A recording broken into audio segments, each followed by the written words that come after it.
You don't chew them well enough. I think we're live. You think we are?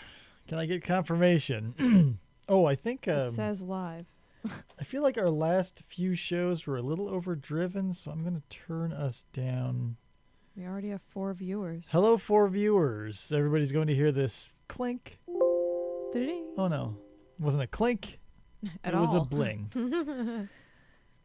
All right, so you know how it goes, Nick. We got to wait till at least 5 people show up. Okay. And apparently every 4 likes is 1 person. Yeah, every like is worth a quarter of a human being. So if we get 4 likes and 4 people, then we go. 1 like is 1 prayer. 1 share is 5 prayers. Yeah, and like if you retweet it, that means that someone will donate $1 to Nyarlathotep. Yeah, not to tip my hand early, but I think he's probably my favorite Lovecraftian character. Oh yeah, he's a lot of fun. Not only is he fun, but he's like a dick. Like he's like the one god in the pantheon who, like, he's obviously in the know and he knows that the world is whatever and cosmic nothingness, but he still takes the time to fuck with human beings. Yeah, I'd like to think that that would be, my like mission statement, right? As like a, the supreme being of some sort. Right, because if you think about it, he's been around. He's in one of the great old ones, like with Cthulhu and yada yada yada. So I mean, just think, he is beyond time and beyond space. Think of how many sentient, intelligent species he's got to fuck around with over the course of his existence. Yeah, like lulls as far as the eye can see. Absolutely. I love how he sticks to the modern technology though. Like when he shows up in Nyarlathotep, he's essentially like a Tesla allegory, or whatever. But he like doesn't show up from the future and he's like, check out this iPad or whatever. He's still using like Tesla coils and like shooting lightning around the room with light bulbs and shit. Typing square, how do we sound? I feel like last time it was overdriven. I've turned it down. How does it sound? How does our guest sound? Could you ask one more person to show up, please? Oh, we're down to 2. What the? Great. Now you have to ask 3 more people. That's why I always like to wait, because the first part of the steam's a little rocky.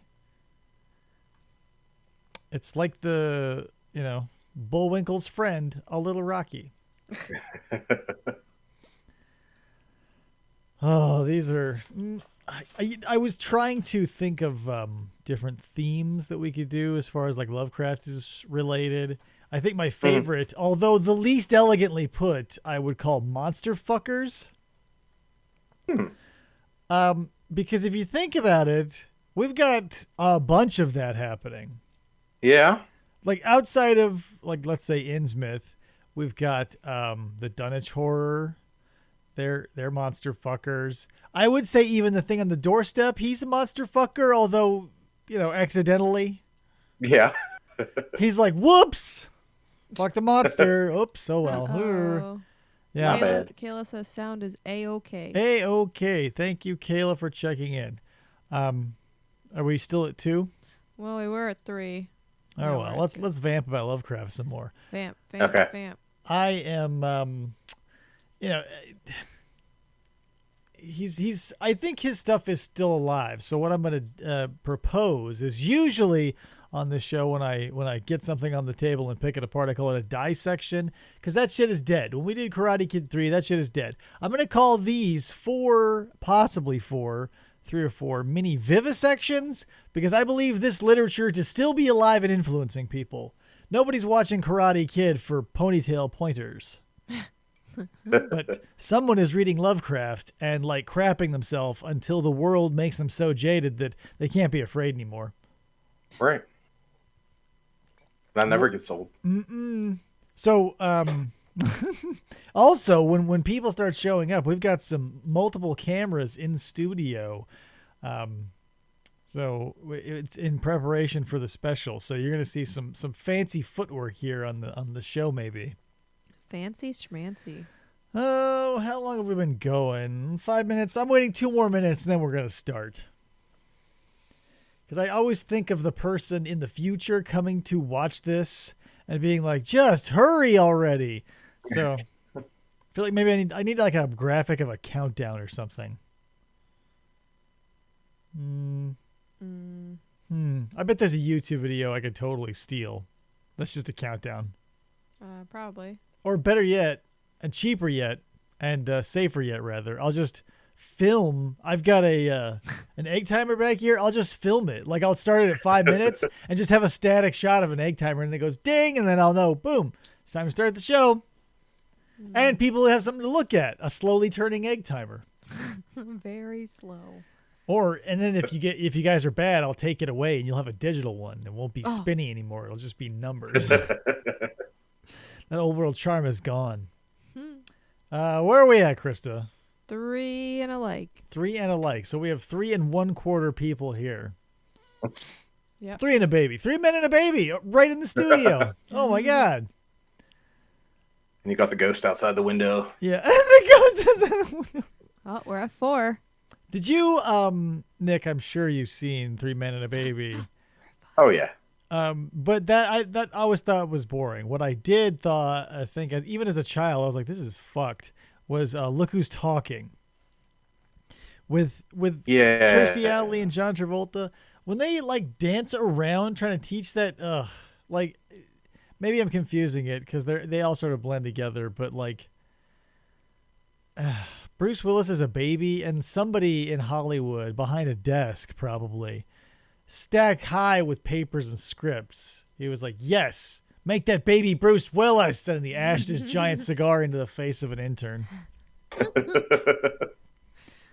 That's the way. Yeah, I was uncomfortable with that movie from the beginning. Like, it's one of those movies that, like, you feel embarrassed to be watching. Yeah. Like, I'm embarrassed for you for liking it, kind of. Yeah, like there are those bad movies that you're embarrassed for the people who made it because they were either trying or they weren't, and it was a complete dumpster fire. And then there's the type of movies you feel bad for the fans of the movies because you're like, what happened to your brain? Oh my God. Hey, we're at 5.5 people. Yeah. All right, 5.5. That means it's time to get rolling. So, Krista, hit that dial. You're listening to FFOP Radio. Reach the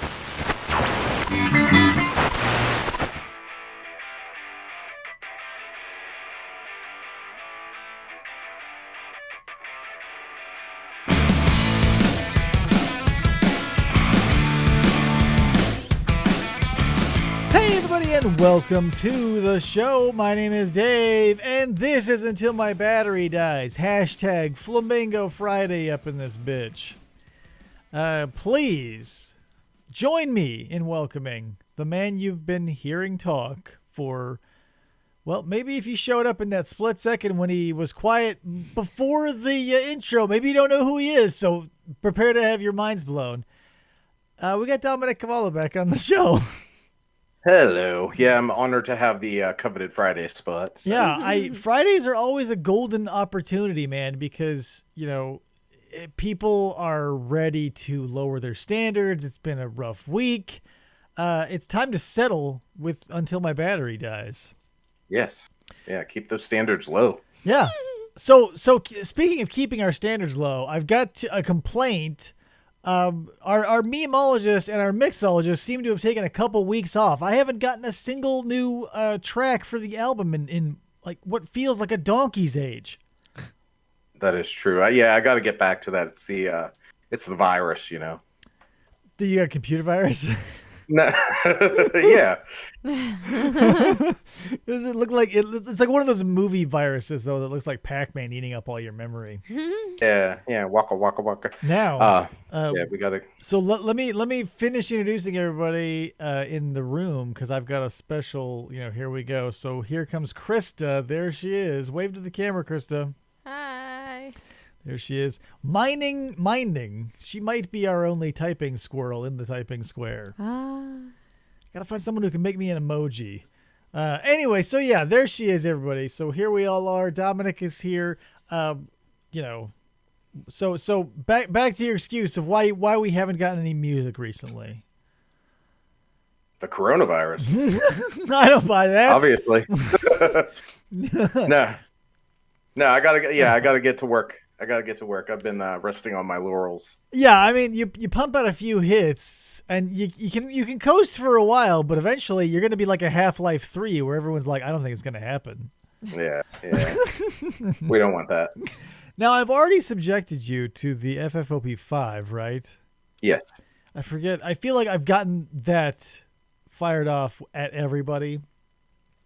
So we can just jump right into it. So what I've got planned for us tonight, everybody, we are doing a Lovecraft-themed episode where we're going to talk about and break down 4 stories, possibly, maybe 3, depending on how long the coffee lasts. We got some Lovecraft stories all along the lines of a cursed lineage.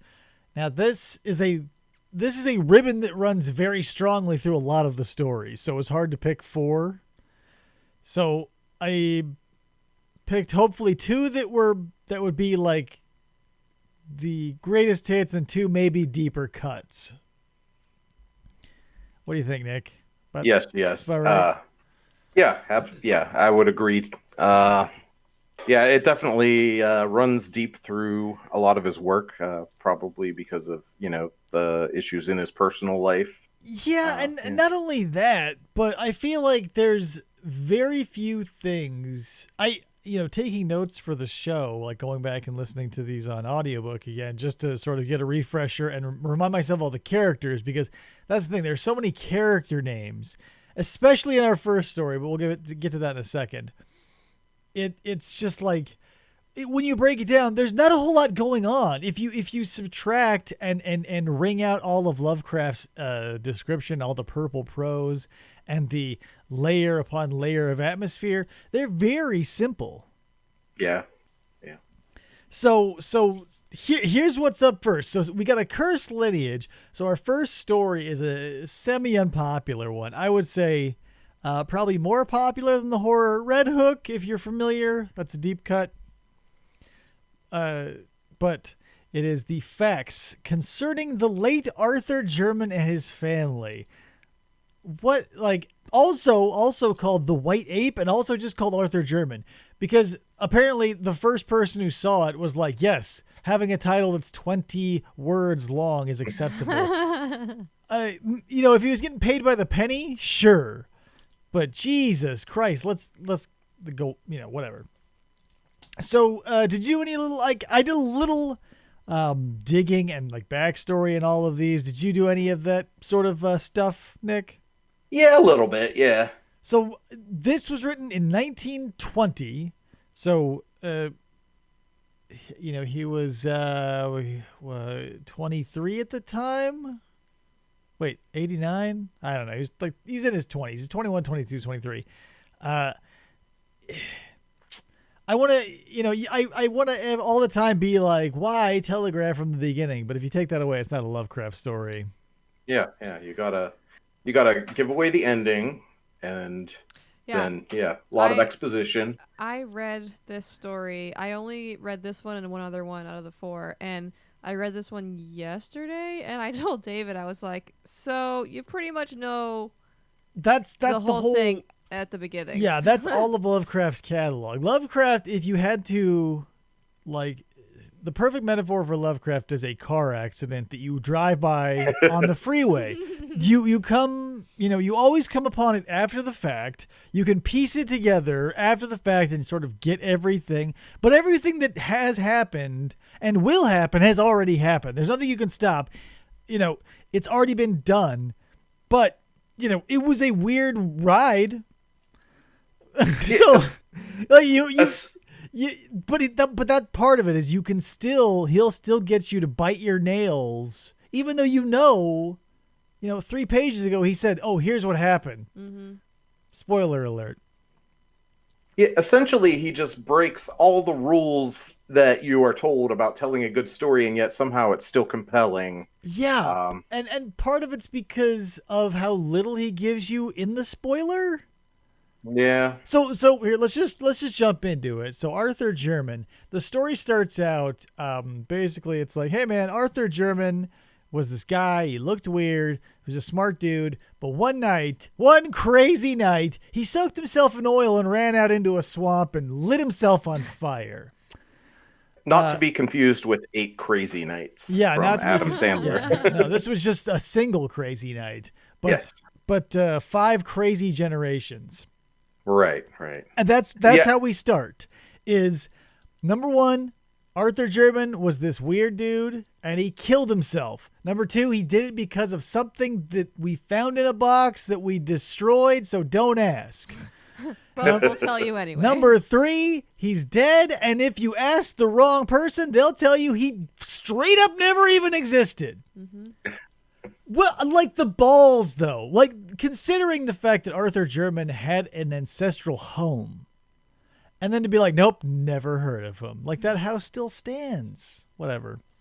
Like, tell me more. So, here we go. So Arthur German,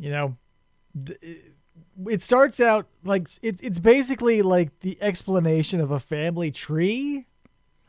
Mm-hmm. And for what it is, I enjoy every limb. So we start off with the great grandfather of what the fuck, like great grandfather of Arthur German, because we needed to go back really far apparently. So Arthur, or rather Sir Wade German, he's like an explorer type dude. It's the 1700s, and he gets a hair up his ass to like go to Africa and find weird shit. His motivations, I feel, were super vague, but that's a Lovecraft character, is like something happens where they get this wild hair up their ass, or he could have just found a newspaper clipping at the bottom of a waste paper basket that set off this whole thing. But so Sir Wade, he goes to the African Congo, and he brings back a Portuguese wife, quote unquote Portuguese wife, who never ever comes out of her attic room. Mm-hmm. Strange.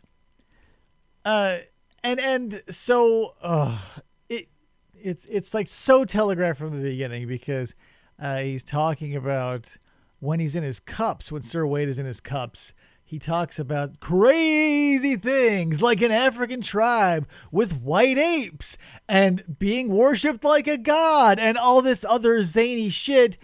And I have to think that all the people in the bar or the tavern or wherever the fuck, the pool hall, wherever Sir Wade is hanging out in 1765, are people like hearing this and they're like, huh, all right. Didn't they call him King Louis or something? King Louis? I swore that's what they said. That's where he was when he drank.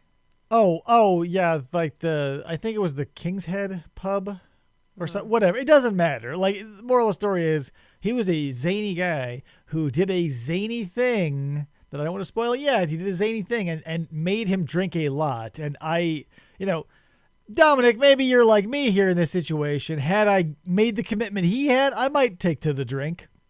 Oh, yeah. Absolutely. I kind of feel like also, like, I'm the type of guy that, if you're at a party or whatever, I'm the guy that gets cornered by the weirdo that, you can't get away from. And I kind of see him as kind of like that guy, like, right. Talking with such zest about the bizarre sights in the Congolese night. I've heard some weird stories from drunk people. Yeah. But nothing like this. Nothing. Because, like, you have to imagine, like, Lovecraft isn't obviously explicit about it, but you know that it was a sliding scale. It was like 3 cups of booze got you this far. Like, he's like, oh, I went to the Congo and saw some zany shit. And each glass he has after that, he goes a layer deeper until he was like, we'll get to it. So, his Portuguese wife, locked up. He goes back and forth a couple of times to Africa, even though she's from Portugal. They have a son. But Sir Wade goes crazy, and they put him in an asylum, and he dies. Yep. Yeah. But he left. Didn't he leave his wife in Africa? Yeah, so the wife stays in Africa. He comes back and he's batshit insane. They throw him in an asylum, but they have a kid named Philip German. So Philip, is the first nail in this coffin, so to speak, because Philip is he's ugly, he's stupid, but he's agile. He's strong. He can move through the trees quickly. He's got a taste for bananas. Stuff like this, if you catch my drift. Very Portuguese. Yeah, very Portuguese, if you will. Like, the classic Got his Portuguese, mom's sort of side of the stocky family. legs, long, hairy arms, sort of Portuguese. Silverback Portuguese, if you will. Is Holy that a shit. racial slur? I mean, with Just for Men, they can be like the rest of us. It's true. So Philip German, disappears into the Congo, surprisingly. But he obviously pops out a kid before he disappears, which is Robert. So Robert is the first attempt at humanity to reclaim the bloodline, because Robert is a scientist, which is always a bad idea. If you're in Lovecraft, you're a scientist, you're going to figure out something that kills you, and he does. Because, so they say, Robert German, he was a scientist. And what does he start sciencing up? His family history. That's like a double strike right there. Yeah. Oh, yeah. So whatever. He starts digging into his family, and he went to Africa twice. So he made 2 trips out there, probably saw some zany shit, and then had 3 kids of his own. So... And here's the thing, I'm wondering now, and maybe Nick, you can fill me in. So he has 3 kids. 2 of them are so hideous, deformed, and handicapped, they never are seen in public. Right. The third one is mostly okay. That's Neville. Isn't he like the middle child? Yeah. So here's my thing. He doesn't explicitly say it, but I wonder if on one of those 2 trips to Africa, I missed this detail. Does he get himself a monkey bride too? Because by now it should be diluted with enough human juice that 2 of his kids shouldn't be horribly deformed. Yeah. Well, I mean, it doesn't really go into that, but That's my fan theory, I think. I don't know. I mean, if the one is normal, then he could have gotten somebody normal. But that's here's the thing. I would buy that if let's say Wade is the first one who has sex with the monkey. Philip, his son, would be the he and the offspring, or rather he and the ape would have the most difficult time, obviously, because they're the farthest apart.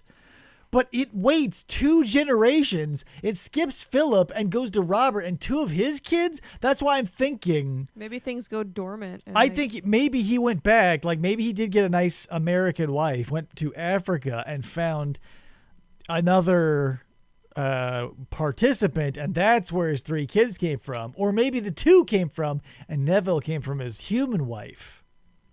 But he's a middle child, so he'd have to go back and forth. Right. But that's the thing. 2 trips, you have the one kid here, and you're you go there. You say, oh, we're going to Africa. That's the perfect, cover. You say, we're on vacay. Remember when I knocked you up on vacay? And then you just stay there forever and have the kid shipped back with you and be like, but that was the thing, too. If you had a kid out of wedlock and you kept it a secret like you had it over in Africa, the stigma's not there. So I think that's what happened here. I think Robert got him some monkey strange. Anywho, so then we have let's see. So yeah, okay. Here's the bad thing about Robert. So he meets a guy, an explorer, if you will, named Samuel Seaton. And I don't remember what Sam finds for him. Do you, Nick? It's something big, but it's not the big thing that we see in the end, right? He gathered up, I think he brought him a manuscript of notes he had made researching the Onga tribe, which Right. knew all about the Okay, yeah. hidden city and everything. Yeah, so they play into it heavily too. The Unga tribe, and here and in the Shadow over Innsmouth is like a parallel, because later in the Shadow over Innsmouth, the Kaneki tribe that get involved with the Deep Ones are wiped out by a neighboring tribe, and that's what happens here to the Ungas. Is like eventually they go back, and the other tribes were like, we've had enough of this bullshit, and they wipe them out and steal the statue of their white ape goddess. Yeah.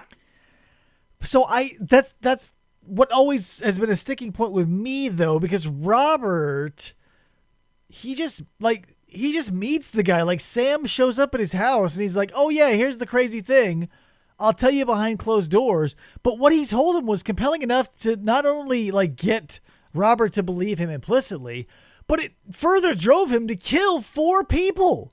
Yep. Yeah. Like, so Robert gets the news that we're all hinting at here from Sam.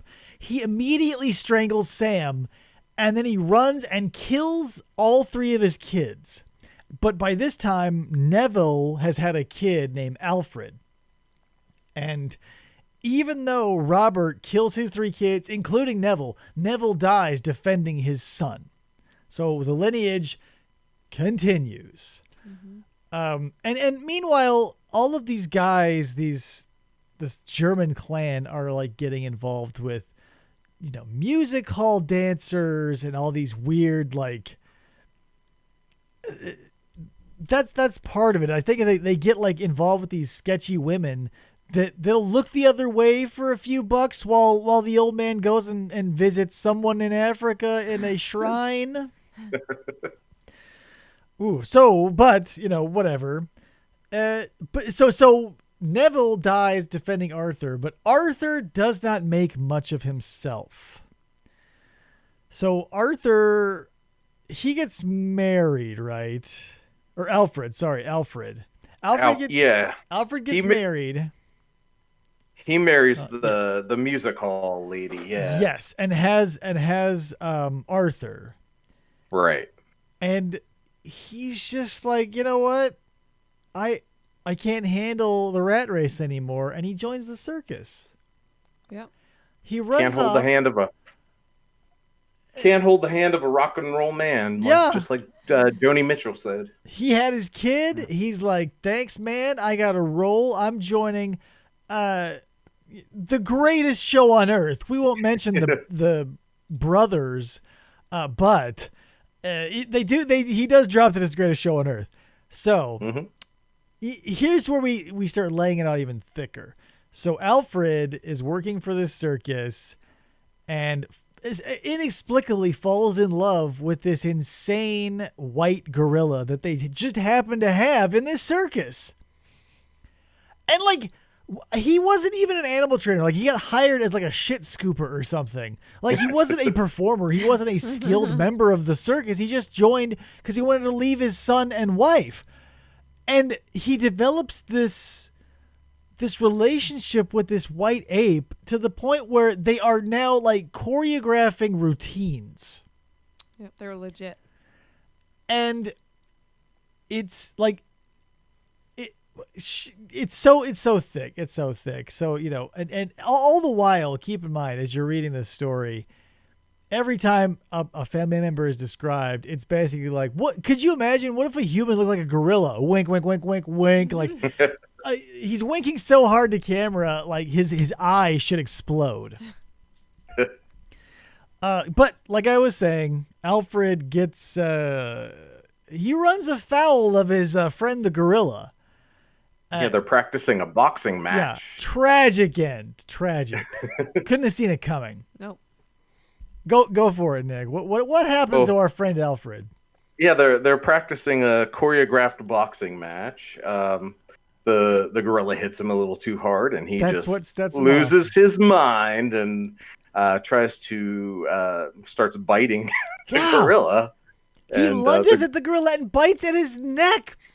And of course, a man versus gorilla, he was immediately like snapped in half like like the celery. Like, okay, no, this isn't how this works. It was so like, and all because like he got punched a little harder than usual. Okay. So now we can finally, after all this lineage and all these family members, we can get to Arthur. Now, Arthur is one of Lovecraft's many self-insert characters. Because he's artistic and sensitive. He's got a music hall mom, and they took over the German house. So, if you're familiar with Lovecraft's childhood life, like minus the monkey fucking, this is him. Kayla says, a Lovecraft character who loses his mind and acts crazy? Shocker. Can you believe it? It's like a 2 on the shock scale. But yeah, Alfred is essentially Lovecraft because he's got, he's even though he's smart, he's got this weird face and he always considered himself hideous. But, all these generations, no one can leave well enough alone. Your great-great-great-grandpa dies screaming in an asylum after saying some weird shit while he's drunk. Then you have someone in your family who disappears into the Congo jungle. Then you have someone in your family destroyed by a gorilla. And you still are like, you know what? Time to crack open this family tree, roll up those sleeves, and see what we can get done here. No, stop it! I wonder if you skipped the dude that murdered his entire family because of it. Yeah, Don't that was Robert. Yeah. Robert kills. He killed Samuel and his 3 kids. Yeah. So nothing bad is going to come of this. No, but Arthur, he's still like, I'm gonna make a go of it. So he takes what little money the Germans had left, and he goes on this fool's errand, and he meets someone who's like, hey man, I found this thing. It's pretty crazy. I'm gonna send it to you. Like it's a pretty funny joke. You'll get it when you see it. Oh, so now we cut to essentially But didn't right we back to skip the a beginning. whole part? What part? Because didn't Arthur go to Africa and go find this? He talked to a guy named started with an M, and in Wanu. yeah Yeah, Africa, and he went to go find. I'm sort of trimming some of the fat because it's mostly obviously if he's taking, when you take an interest in something, you're going to scour the globe because this is before the internet. So yeah, he does go to Africa and there's a lot of myths because he's hang out with this tribe, and these dudes are saying that a long time ago, let's say, four or 5 generations ago, from you, let's say, for instance, a guy showed up and married this white monkey who everybody was in love with, and they had a kid, and then they left, and then they came back, and then the wife died, and then the guy left, and he brought the kid, and then the kid came back, and the husband came back, or maybe he didn't, and he possibly that muddies the issue too, because when we go and touch base with these African tribes, there are 3 separate myths that all are mutually exclusive. One could not have happened, because one of the myths was that he came back to Africa to die at the feet of the mummified body of their white queen, but he died in an asylum, so we know that didn't happen. So, but he did taxidermy his wife. That is true. He did taxidermy his wife. I wonder where he did that. Did he find? I'm sure he did that in Africa, right? He probably found, some. Egypt is in Africa. I'm sure they spread that shit around. He was like, hey, I need the best mummy guy you can find in the tri-state area, and bam, got him. So that's the thing. So, we're finally back to right before the spoiler that we read at the beginning of the story.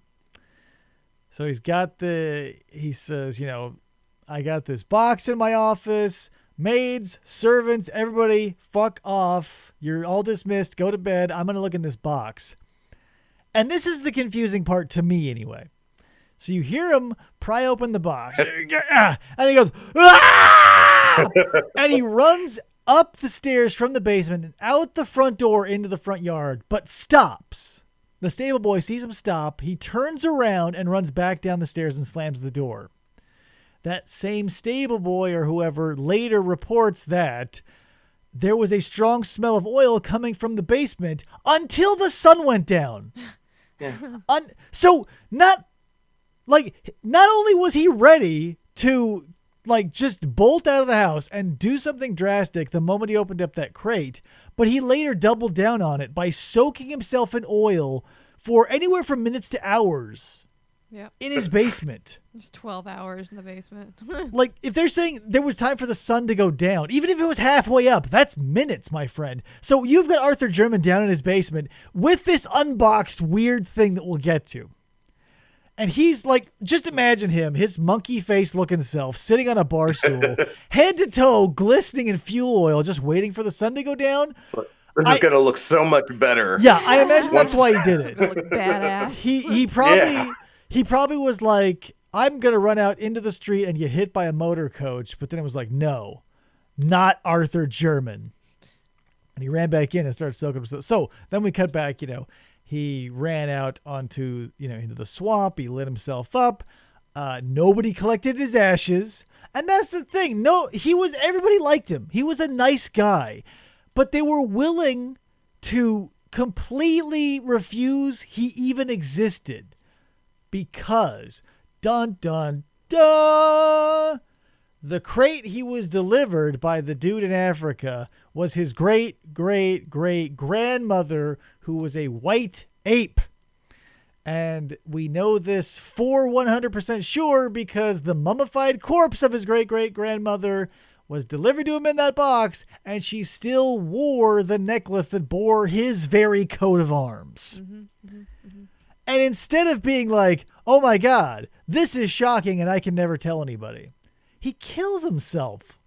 I wonder if he, since he didn't have kids or anything like that, right? No, he was the last of the Germans. So I wonder if when he was in the basement soaking himself in oil, maybe he wrote something for these people that he might have. Will, go and look at the box and be like, look, I'm going to go kill myself. Right. And oft is the case that after our narrator and or the protagonist that our narrator knew and dabbled in the black arts dies, typically what happens is they burn all of his shit.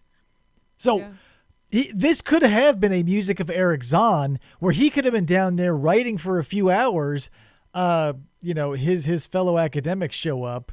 The butler is like, oh, P.S., 4 generations ago, his grandfather sexed up a monkey in Africa. And that was so abhorrent to them, they were like, that some of his friends and close colleagues refused he even existed. I can't get over that. You would have pictures of the guy. It's 1920, but you would have pictures of the guy. There would be artifacts of him being around. It was called the German house, for God's sake. Remember Arthur German? He lived in that German house? Nope. Never heard of him. I do remember a bonfire around 1920. If you're interested in hearing about that. Never heard of this Arthur guy, though. No. So fucked. And that's the thing. Arthur, who had basically everything going for him, save a wife. He was the only one who had not yet procreated. But... Well, maybe he did have a wife. No, sorry. His mom moved him back, and they had the... So, yeah, he was essentially Lovecraft. No wife until, whatever. He burned himself alive. So...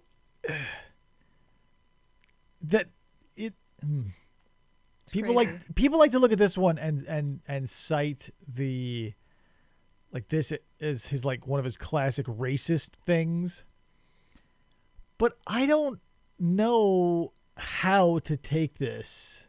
It didn't really come. I mean, to me, I don't know a lot of Lovecraft stuff. It feels allegorical since it's all set in Africa and yada yada and I a white guess, ape and whatever. It feels very don't go back to where you came from. You can acknowledge it maybe, but realize that whites are better than everybody else. I don't know. There's people who say there are things circling in this, but if horror doesn't touch a personal issue in you, no matter what it is, it's going to be trash. So maybe this, like much of his other things, were an outcry against the other. But it's so short, it's not going to hurt anybody. I recommend reading it. Would you say that people should read this, Nick? Did we lose you? No, I'm here. Can you hear me? Yeah. Yeah. It's I don't know. It's funny. Krista, you read it, right? Like does it hold up? Like it's written in 1920. Like obviously, it's laughable now that you'd be like, ah. Well, like I said, I haven't read a lot. Like that's the second Lovecraft story I've ever read, and I read the whole thing. I thought I was gonna get bored and be like, I can't do this. But his descriptions and they keep you going. Yeah. Like there's only one story that I've, it goes down like an asphalt milkshake every time I try to take it in. Is Mountains of Madness. Everybody points to the Mountains of Madness as like the cornerstone, this flagship of Lovecraft mythos. And don't get me wrong, it does have a lot of important shit in it. However, it has a lot of dry shit in it as well. Mm. And the discussing of boring through ice and the various textures and appearances of rock core samples and whatever. Get the fucking point, man. Yeah, that kind of stuff I can't. I need to be able to picture what the people in the story look like. I need that kind of description over rocks.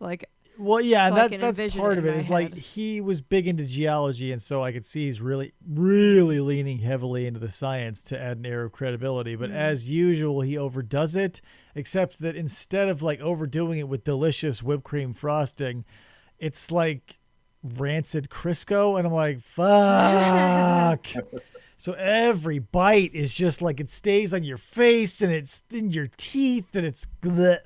I do not like the Mountains of Madness. However, the ending and all the action, like 10% of it is great. Yeah. It's a little rough. So that was the case. The facts concerning Arthur, blah, blah, blah, blah, blah. Arthur German and his family. Underrated, I think, simply because now it's more funny than anything. I think in a lot of ways, it makes me think of like, people that don't believe in evolution. They're like, ain't no way I'm related to no monkey. Right. And, they're the same. They're probably the same people running around without masks on right now. But true. Yeah. But I guess it's if it's here's what's also very interesting about this story is everybody in it is a Lovecraft character. They dabble in something they shouldn't have. Blah, blah, blah, blah, blah, blah, blah. Things get worse, and eventually someone dies. However, this is a 1 on our mythos scale because it literally only destroys one family.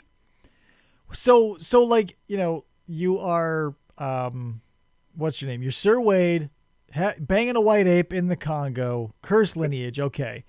You're, what's his nuts? Professor Angel's nephew, chasing down Cthulhu. Same basic structure of pulling the threads. One ends in a man on fire. The other potentially ends existence of everything. And they're the same archetype. They do the exact same things. They go in too deep. They figure out what's what.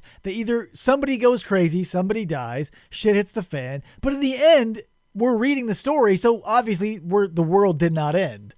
Cthulhu still rests, dreamily and real. Yeah. So. Moving on to another. Okay, so this is another of the cursed lineage theme. However, it is a greatest hits. This is also probably, even though it name checks Nyarlathotep, this is definitely a Poe story and not a Lovecraft story. Mm-hmm. He has his periods, and whatever, it's fine. I love this story. It's obviously Poe inspired with a little sprinkling of the Lovecraft flavor, but still it's different enough that I don't think it's could be like a Poe ripoff. It's definitely flavored. It's not a ripoff. Yeah. You got like the unreliable narrator and all the trappings, but it's definitely got a little more pizzazz. That's a device that I think can only be pulled off correctly in like prose. Because if you have a narrator telling a story, by the end, you can have that big reveal of they were this, they were that, la da da. If you do it in like a movie and you're going to show, you're going to stay true to the narrative and you're going to have this character starting and ending the narrative. If they're at the end crazy, you're going to have to show them at the beginning crazy and tip your hand. Mm-hmm. So, that being said, The Rats in the Walls, written 1923. What do you think of this story, Nick? Oh, I think it's fantastic. I love this story. I think it was actually the first one I ever read of Lovecraft's. I bought the S.T. Joshi annotated Lovecraft back in the day, and that was the first story in the collection. It's a good one. This one is still like, there are some of his stories that you read for the cheese, for the pulp, and there are the ones that really dig deep and like can get a fish hook into your fear gland. This is one of those, I think. Yeah. It's so great. So, what we have here is the Rats in the Wall centers around a place in the UK called Exum Priory. Now, this property has a very crazy long lineage. So, our narrator goes unnamed. We know his last name. We don't know his first name. So the last name is De La Poor. So our narrator De La Poor is basically, just like in the last story, he's like, hey guys, thanks for stopping by. So as you may have heard, my house just got exploded by dynamite. Here's the sitch. Like, that's how it starts. It's like, basically, the opening line is, this week, like it reads like a news bulletin. This week, workmen have blown up the castle at Exum Priory and all surrounding lands, more at 11. As a matter of fact, I think Arthur German was the only story where stuff doesn't get blown up by dynamite. It's true. Or a bolt of lightning. Right. Most of, like, if you're in a corner in a Lovecraft story, you've always got dynamite. And if you forgot dynamite, someone will deliver you a bolt of lightning. Yeah. So we got the Exum Priory, and it's basically described to us as this property that has Romanesque on top of Saxon, on top of Celtic, on yada yada yada. It's this big stone property that has all these different style after style after style as the people who owned it moved in, built on top of it. So it's got this long lineage. We get very quick exposition that back in the old days, the family De La Poor, 3 words, owned this house. Something zany happened, and one dude in the family moved to Virginia. Before he left, he killed his entire family. Yeah. Nice. Classic As Lovecraft trope. You're going on. Hey guys, going to Virginia. You got to put the cat out. Make sure you cancel the milk service. Kill the entire family. Check. Save on airfare. So yeah, basically. Well, there were no planes. He was taking a ship. Well, whatever. Boat fare. He couldn't afford an aero gyro, especially because this was before the Civil War even. So. Dude splits off, and there's something that is passed down from father to son via this envelope. Now, this envelope gets lost, however, when Carfax is burned during the Civil War. So, Lovecraft, he must be intentionally doubling down on like the despicableness of this family, because you already get the hint that something bad happened. The family left England. The surviving murderer of the family left England, moved to America, and we were passing down this envelope. And then, P.S., we had a plantation in slave country. Yeah. So yeah, they lose the envelope. So so their history is essentially lost. The De La Poor history they've been passing down that continued on from this old ass Exum Priory, gonzo. So our dude, he's like a businessman. He doesn't really get into it, right? He's like an importer-exporter. Or Yeah, something. I feel like he must say the word textiles a lot. He's one of those dudes, and he's like independently wealthy, and he has a son, and the kid goes off to fight in World War One. That's where we are at this point. He's going out to fight in World War One as an airman, and his son, I forget his son's name. It doesn't matter. So the son goes off and he meets Edward Norris. I remember his name because he plays a huge role. So his son meets Edward Norris, who's like basically from the area. They're flying around Europe, and Edward Norris is like, "Hey man, you're a De La Poor. Funny story." And this is a crazy coincidence, which I'm sure you're familiar with. My family actually owns the Exum Priory, which used to belong to your family. My uncle owns it. So if you want it, I'm sure I can get it for a song. So our dude narrator is like, yeah, great. I'll buy it. So he buys up Exum Priory. But then he's thrown a curveball. And it's in this old-timey jargon that I like. Because he, instead of being able to fix up his ancestral home, he has to take care of his son for like 2 years because he returns from the war a maimed invalid. Aww.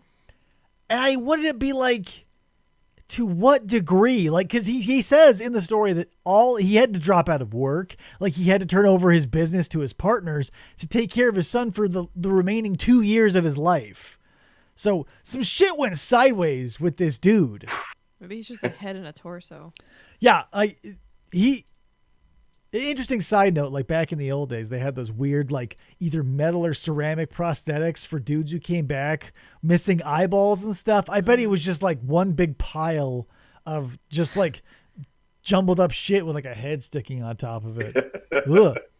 But yeah, so this guy's not having a good life. So his son dies, and he's like, well, I'm too old to get back into business. I'm just going to basically head over to England and fix up the old homestead. Was it a good idea? We'll find out. Probably not. Probably not. Whenever you go digging, like, even if you don't go digging, like, even if you go shining up, like you found something old that you're not even going to dig into, you're just going to shine the outside of it. Don't. So dude goes up to Exum Priory, and Norris becomes friends with our narrator dude. He's like, I was friends with your son. I helped blah, blah, blah. And basically helps our dude get Exum Priory fixed up. Because all the local people, even though his family has been out of not even of the house, but of the country since before the Civil War. And now it's after World War One, and they're still like, fuck this dude. I don't fucking trust him. Like, that's 10, 20 generations, and people are still like, ugh, like he's Frankenstein. But whatever. So Norris has to, get all these people, and they have to go, farther and farther away because people are getting spooked, and he has to keep telling them, like, and here's what I don't get either. All the workers hate him, essentially. They're all afraid of what he's going to come back and do. And he's like, no, trust me, I have no idea what my ancestors used to do. But also, he doesn't ask. Right. In the story, he's like, trust me, I'm nothing like them. And then he just sits there silently, not asking, what were they like? What is the thing you're afraid of? Why do you hate me so? I'm just a narrator. But they hate him. So I think we start getting a little bit of the, I don't know why, maybe he did this on purpose, but so he's like, okay, so the De La Poors, got the house, in whatever, from King George III for being really nice guys. And the king was like, here's the thing. And that is the exact moment when his family's life went down the shitter. But then he goes on to describe like all the horrible figures attached to the house. The two most notable were women. They were both essentially Elizabeth Bathory. Because the one lady, the first one, she had the same basic like bullshit. Like she would steal kids from the village. She had weird chants written about her. No one could do anything. You know, she's bathing in their blood and all this other shit. And so both like wicked people that the villagers point out are both ladies. So shifty. And also, of course, this place is full of cults. They talk about there's cults all over the place. Like there's druids, there's weird shit going on. At one point, and no one, again, here's something I would have had a follow-up for.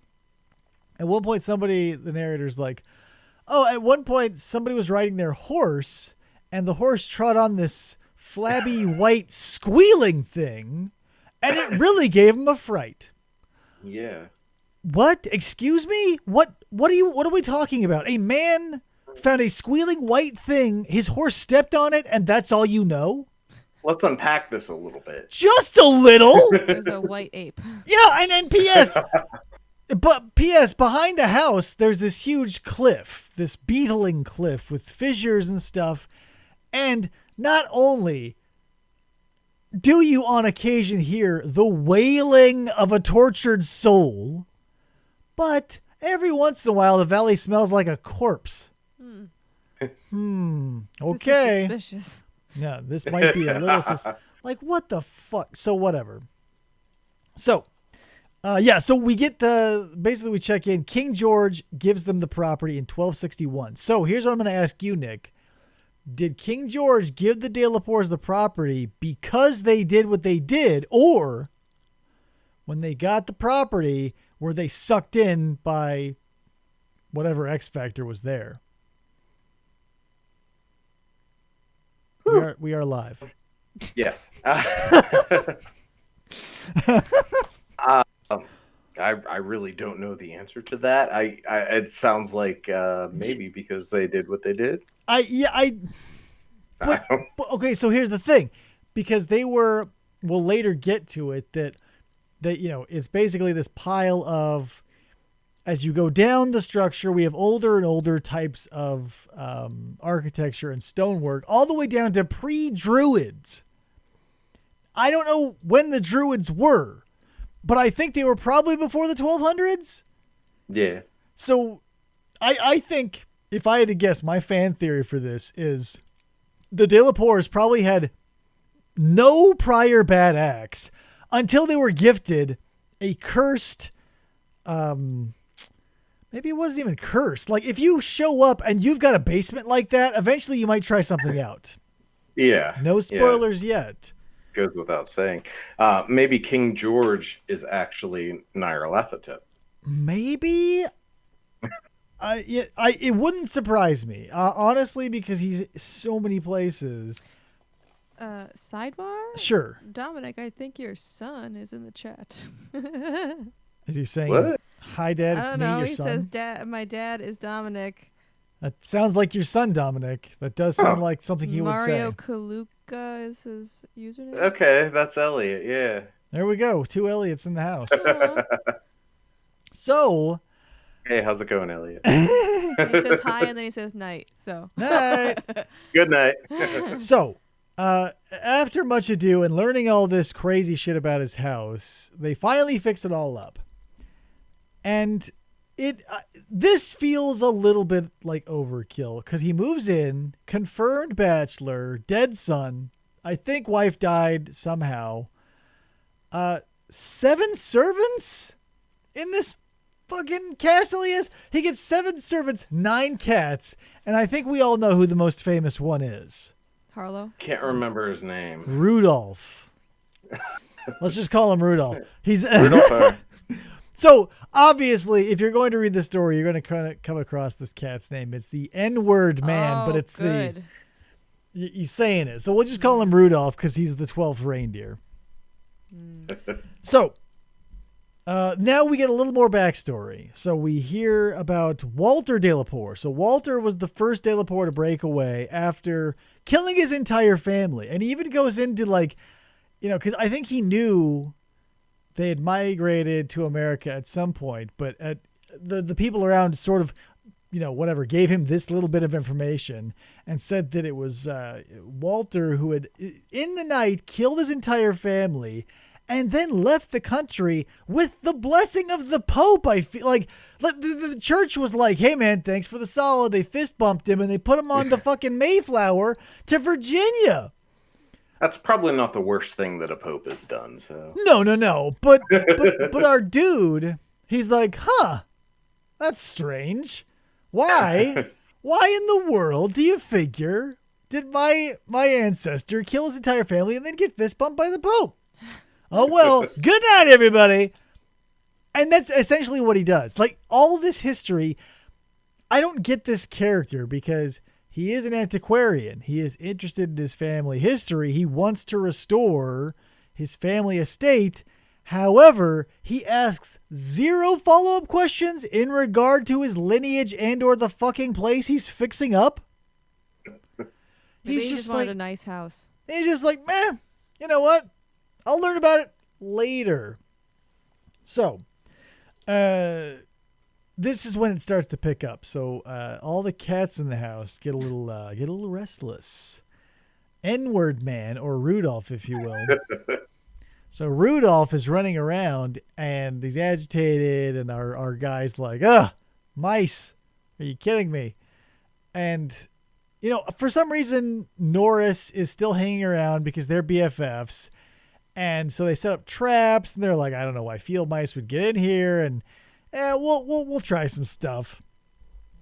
But obviously it's not.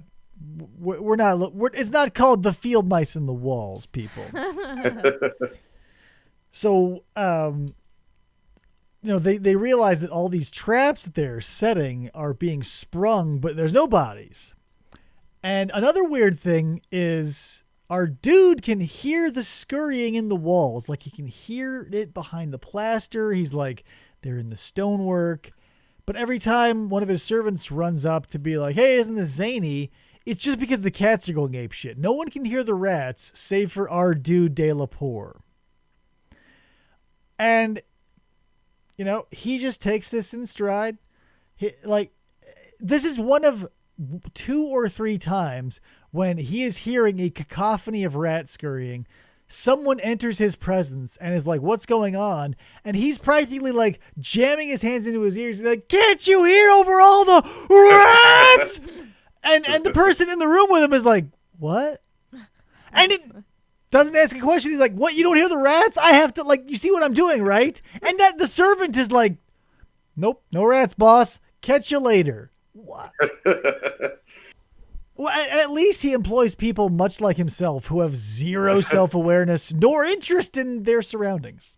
No, ask no questions. What? That's a good servant. Dumbass. So, now we're getting into the sub-basement. And oh, yeah. Here's the thing. There's always a level deeper. It's always going to... So,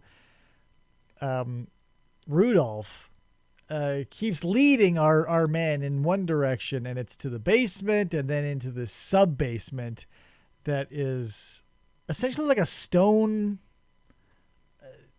just like a room carved out of stone, essentially. Yeah. Just a sub-basement, and it's got this altar in the middle, and Rudolph is going nuts because obviously the rat noise is going nuts in here, and yada, yada, yada. So is it him and Norris that spend the night? Yes. Okay. Yeah, they get some goodly men to drag some nice couches down. Yeah, for them. they make the servants drag heavy antique couches not only into the basement, but below that into the sub-basement so they can hang out near this altar and wait to hear a rat. Yeah, have a little sleepover. Yeah, just chilling out, braiding each other's hair, telling ghost stories. Pillow fight. Dominic, Sadie says, see you tomorrow. Oh my god. All right, I'll see you tomorrow. All your kids are just gonna get on you too. Yeah, just to Oh say my hi. gosh. Talk about cursed lineage. Okay, so Kidding, now, just kidding. but here's the thing: things are going to heat up. So, our man, narrator De La Poor, he gets a little groggy and he falls asleep on the couch, and things get a little spicy. Dominic, what happens when he falls asleep? Remember Oh boy, it's the dream with the the first dream? the swineherd, all Yes, that. yeah. So our dude so he's asleep on the couch. It's him, Rudolph, and Norris. And dude falls asleep, and so in his mind he's in this massive twilight grotto. And there is this swineherd and all these weird but they aren't pigs. They call them a swineherd, but these aren't pigs. They're weird. He calls them flabby fungus beasts. And you're like, Right. okay. So you got these weird shuffling fat pink things and this weird demon, calls him a demon swineherd. And apropos of nothing and out of nowhere, rats start raining from the sky, devour the herd and the man alike. And our dude wakes up and he's like, ah! in the sub basement. And obviously this was a frightening experience. He's waking up, I assume, covered in like a cold sweat. And Norris is just like, ha, idiot. Sucker. He's like, what'd you have, a nightmare? What a loser. Now, if you'll excuse me, I want to hang out in this haunted basement. So, but this is where they find out that the lanterns that they brought down into the sub-basement, Edward Norris, he's like, oh, look, that flame is flickering and there's a draft in here. It's got like some fresh air in it. So they spend like literally the rest of that night being like, should we go down or should we get a full-blown D&D style adventure party going? And that's what they do. They roll their D20s. Ed says, let's go into London. Let's get a psychic researcher. Let's get an anthropologist. Let's get an archaeologist. Let's get a tough old dude. He gets basically all your role-playing game stereotypes. And, it now then plays out much like a D&D style thing. So they figure out. Go ahead. If they would have brought a ranger, I think maybe it would have turned out a little differently. But possibly, but they were stuck with the Lovecraft style. Like they had everybody. They had like a librarian. They had a scientist. Like this group was every Lovecraft stereotype. And the psychic researcher, why bring him? But whatever. So it takes these scholars an hour to figure out how to move the altar in the middle of the sub-basement. They say it's counterbalanced on some bizarre unknown species of counterweight, which is bizarre. And so they tilt back this altar and this wind comes up and it's got, sort of a fresh air to it. And it's this square opening that disappears into blackness. That's this long stairwell that is so used that in the middle it's little more than an inclined plane. It's been used so much.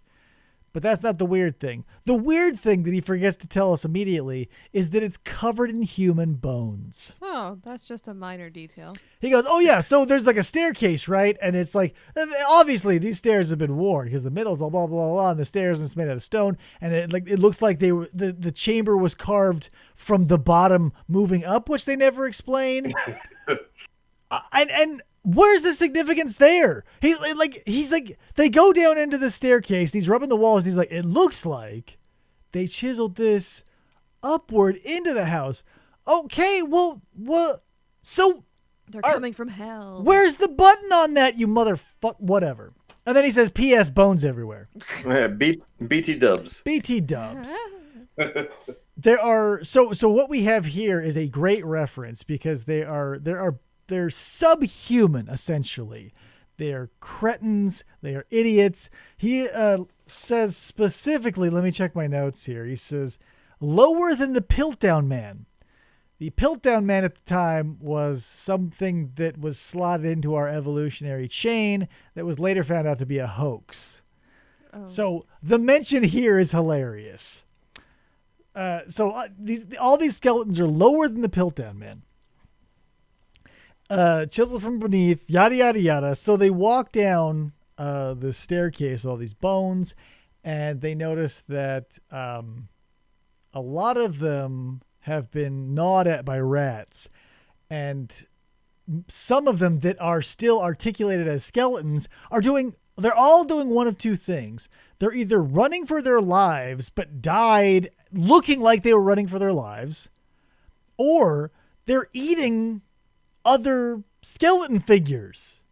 What? Yeah. Like some of them, I think his words specifically are, there were skeletal remains that clutched others with cannibal intent. Oh. So they died intent on eating someone, but died before they could. And remained perfectly still for Yeah. Right. thousands And of the years. person they were trying to get also died around the same time because their body was found feet away looking like they were fleeing. So something happened. Oh, stop it. Yeah, just like they're both too tired to move. They were just waiting to die. There's the cannibal and the guy getting cannibalized up there just like, I'm out of here. And the cannibal's like, no, you don't. Just for a year, and then they died. So also, here's something that they drop earlier that, like, if we weren't telegraphing it before, this was a postcard saying, hey, dear friends, I'm Lovecraft. This is what happens at the end. Your friend, Lovecraft. He hears of a story of, so after the Exum Priory was abandoned by Walter after he killed all of his family. Was it 6 months, 3 months, something like that? Several months after he left and the place was essentially boarded up, a tidal wave of rats exploded out of the castle, devastating the village, devouring all the livestock, everybody's dog, everybody's cat, and 3 hapless human beings. What? And he just drops that like, oh yeah, wasn't that zany? Like, haven't you ever moved out of a house and like something crazy happens? Like, they moved out and an entire village was decimated by a tidal wave of rats. So was he like the Pied Piper and then he left until the rats Well, went? no, what happened? We'll figure out what happened. So, everybody goes down the stairs and they bring Rudolph with them because they figure if there are rats, Rudolph will be the thing to keep them at bay. So they go down and, they get to the bottom of the stairs and immediately our psychic researcher faints. He faints dead away because somebody has to. It's a Lovecraft story. And the reason he faints is because it's this huge, it's the Twilight Grotto of our dude's dream, and there are different buildings in it. There's a Saxon pile, I think he says. There's a Roman edifice of yada yada. There's an English structure of wood. There's a blah, blah, blah, blah, blah. That's this huge place, and all these bones are now all over the place too. It's just like more weird, subhuman, and also they're finding now rat bones. Mm. So it's like the worst like home tour ever, I imagine. Like it's this D&D style party with their cat walking over these bones, seeing all these buildings, and they say that he throws out these specific like numbers of years, which makes me think that it's legit. He says anywhere from 300 to 10,000 years worth of sacrifices were going on under this building, essentially. And he describes, okay, so, here it is. Let's lay it out. Dude over there just walked out of an English cannibal butcher shop that has English graffiti on it from his late 1610. There are holding cells for product, aka human, subhuman things that they eat. There are big vats that held the vegetables that they fed these creatures on, which leads you to believe that they were supplying somebody. Like if it's one family, let's say it's the De La Pours, it's Walter and the 5 people he killed. Why would you need silos and huge holding, like all these bones? Like there were dozens, if not hundreds, of these subhuman creatures in this place. Who was eating all that shit? The rats. What? Yeah, the rats eventually. But like, it would be like if you wanted to feed your family and instead of planting a small garden in your backyard, you bought a supermarket. And and that's the thing. They're like these bottomless pits that held all the silage that all the rats fell in. And so, they say, okay, well, here's what happened is like they were eating people. They were keeping these creatures as livestock.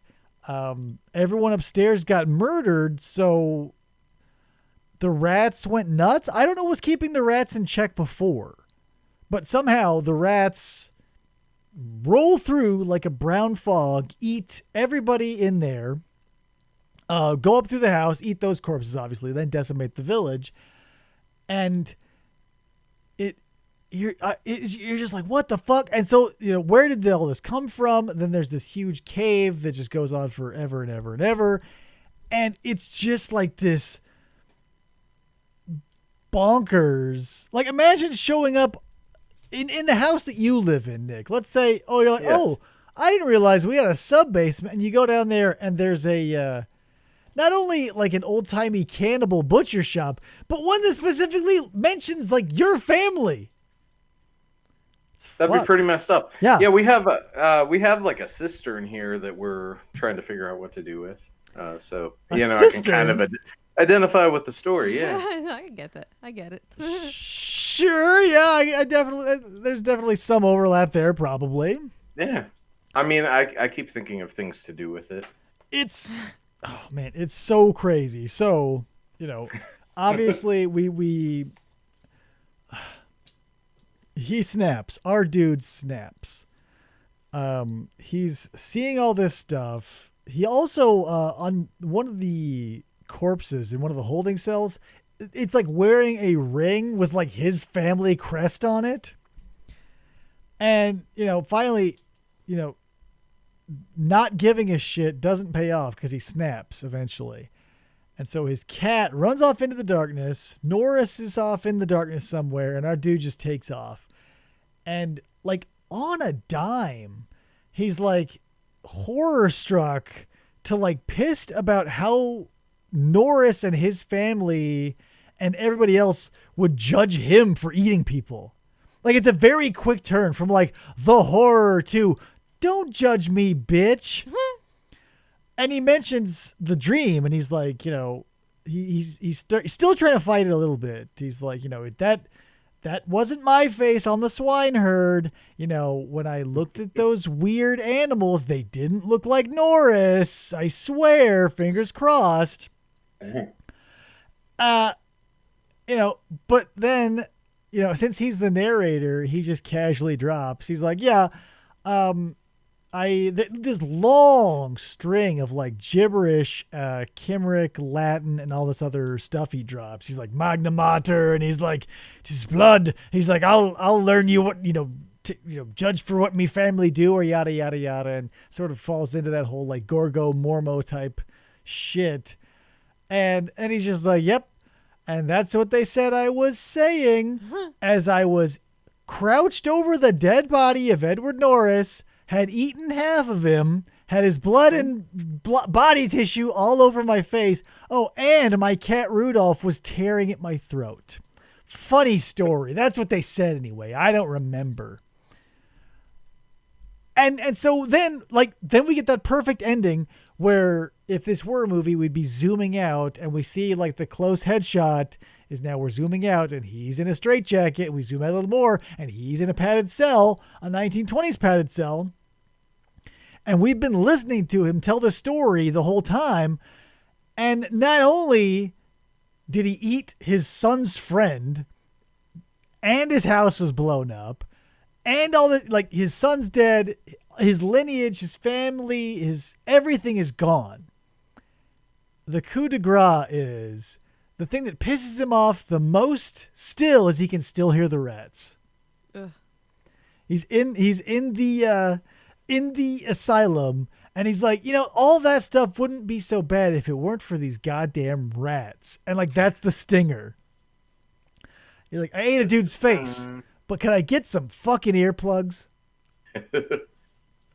And so good. yeah, for any anybody looking for an advanced degree in English, I would say go with Krista's idea and try to somehow tie the rats in the walls in with the Pied Piper. It's not real, but you could probably make something up. Oh, for sure. Like, there are so many good rat stories. As a quick aside, there's a radio play out there narrated by Vincent Price called Three Skeleton Key. And it's the rats in the walls essentially on or in a lighthouse. And it's got a ghost ship, and it's got sharks eating big balls of rats. It's good. I recommend it. Three Skeleton Key if you get the chance. Yeah, that sounds good. Yeah, it's Lovecraft light. It's got the rats. It's got the sort of mounting tension. It's got a guy who dies. It's got a guy who goes crazy. It's got all the check mark, whatever. So the next one we're gonna dice or vivisect here is the Lurking Fear. It's written in 1922, and the Lurking Fear is I don't know if you would. I mean, it's definitely a fucked up lineage, but I think this would probably fall into the category of self-imposed curse. Yeah. And well, I guess because Arthur German could have been self-imposed too, because he willingly did it with the monkey. So let's say, it's like a closed system curse. You'll get it, guys. You'll get it. We'll just jump into it. So the Lurking Fear takes place 1922. It takes place in the Catskills, more specifically around a place called Tempest Mountain. It's broken up into 4 chunks, and this first one is called The Shadow in the Chimney. So out on this Tempest Mountain, there's this old mansion called the Martens Mansion. It's kind of like the De La Poor Mansion because everybody's gone, and it still hangs out, and everybody around it thinks it's fucked. Now, I recall like a little while ago, back in the the first iteration of FFOP radio, where you were discussing reading Salem's Lot. Now, was the house in that called the Martin's house as well? Or am I misremembering? I think it was. I think that's one of the, because Stephen King loves to drop in Lovecraft references, because I know Nyarlathotep has been in there a few times, and I want to say you're right. I want to think it's the Martin's house. Okay, yeah, just random thought. Yeah, that's a good pull though. So here we are. There is this mountain. We've got they call it Tempest Mountain because of the insane amount of lightning storms they get. Something he says about there's a peculiarity about the area that attracts lightning and thunder like crazy. So they call it Tempest Mountain. And our dude, I don't remember what our dude's motivation is to show up and investigate. Do you? He's just like a busybody.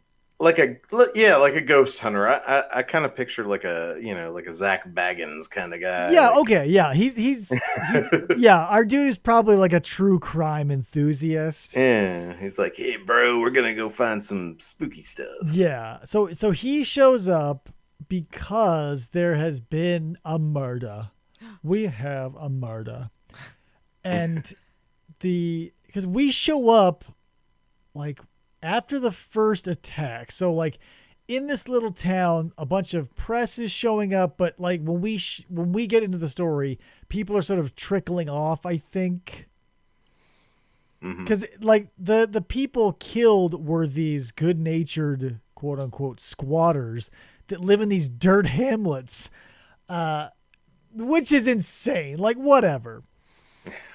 So our dude, he's like, I'm going to check this shit out because he's been hearing a little bit about the Martenses.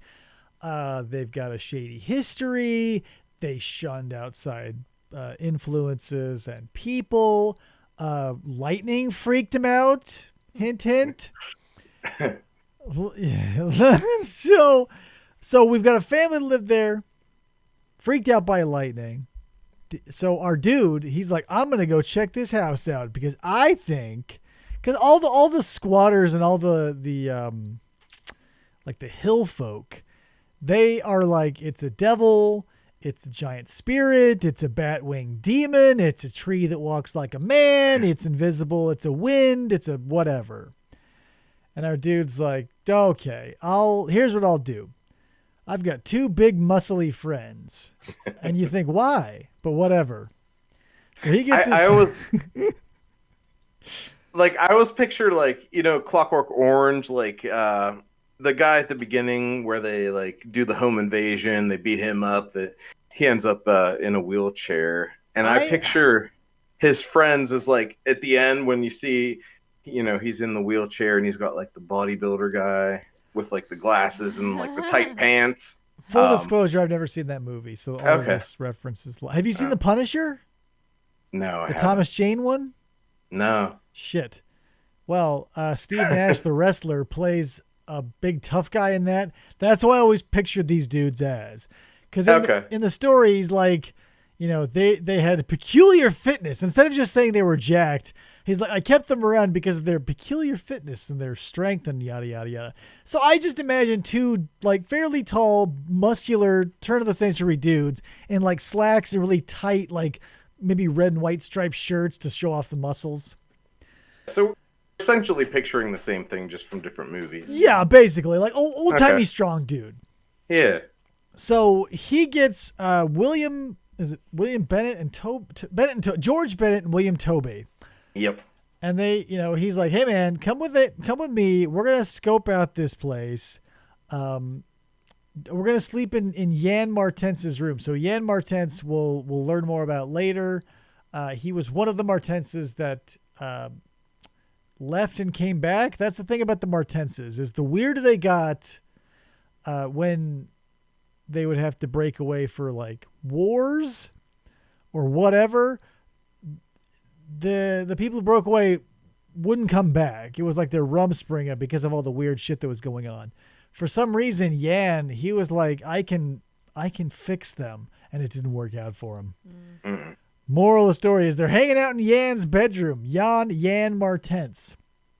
And so he's got this big bed, and he goes to his muscly buddies, and he goes, okay, here's the plan. He's like, we're going to take turns staying awake. But the flaw in the plan is we'll all be lying in the bed. We're going to make a little sandwich with me in the middle. We have to cuddle. What plan? What a plan. Like, so whatever. He's like, okay, so here's the deal, guys. I've got this rope ladder. I'm going to put it here by the window. So if something comes up the stairs and wants to get us, we'll throw the rope ladder out. Bingo, we're safe. However, if it is a bat-winged devil or something that flies and comes in through the window, we'll run down the stairs and to safety. And they go, great. So they say, let's stay up. Who wants to take first? It doesn't matter. They all fall asleep almost immediately. He says he was overtaken by a powerful drowsiness. Well, you're laying in bed. Yeah. You're in the middle of two big warm dudes in a bed, and it's like drizzling outside. It's obviously storming because it's Tempest Mountain. So he obviously nods off. Sounds nice and cozy. Yeah, just between these two big turn-of-the-century dudes. So he says at some point during the night, his bunkmates became restless because he felt them throw a heavy arm over his chest. And like, well, this, he does try to explain this later, but it still doesn't make any sense. So our dude wakes up, George and William gonzo. He's like, oh my God. And there's a flash of lightning. and there was a shadow cast upon the chimney of a claw. The claw. And he goes, "Ah!" And this is the first time our dude shirks responsibilities and GTFO. His buff buddies, William and George, disappeared. He saw a crazy, insane claw in a flash of lightning, Gothic style, on the chimney. And he's like, gotta go. So he runs out of the house, gets in his car, and drives back to town, saying that, yeah, my friends, I don't know. They wandered into the woods. And this was a time when you could say that and no one would ask a follow-up question, because no one does. Two huge muscly dudes. Not a single person was like, hey, didn't you go into those woods with two big dudes? Nope. We're cool. So yeah, they were related to Arthur German. There you go. Yeah, possibly. They're really good in the trees. So sad. So that is the first couple of casualties of the monster, whatever it may be.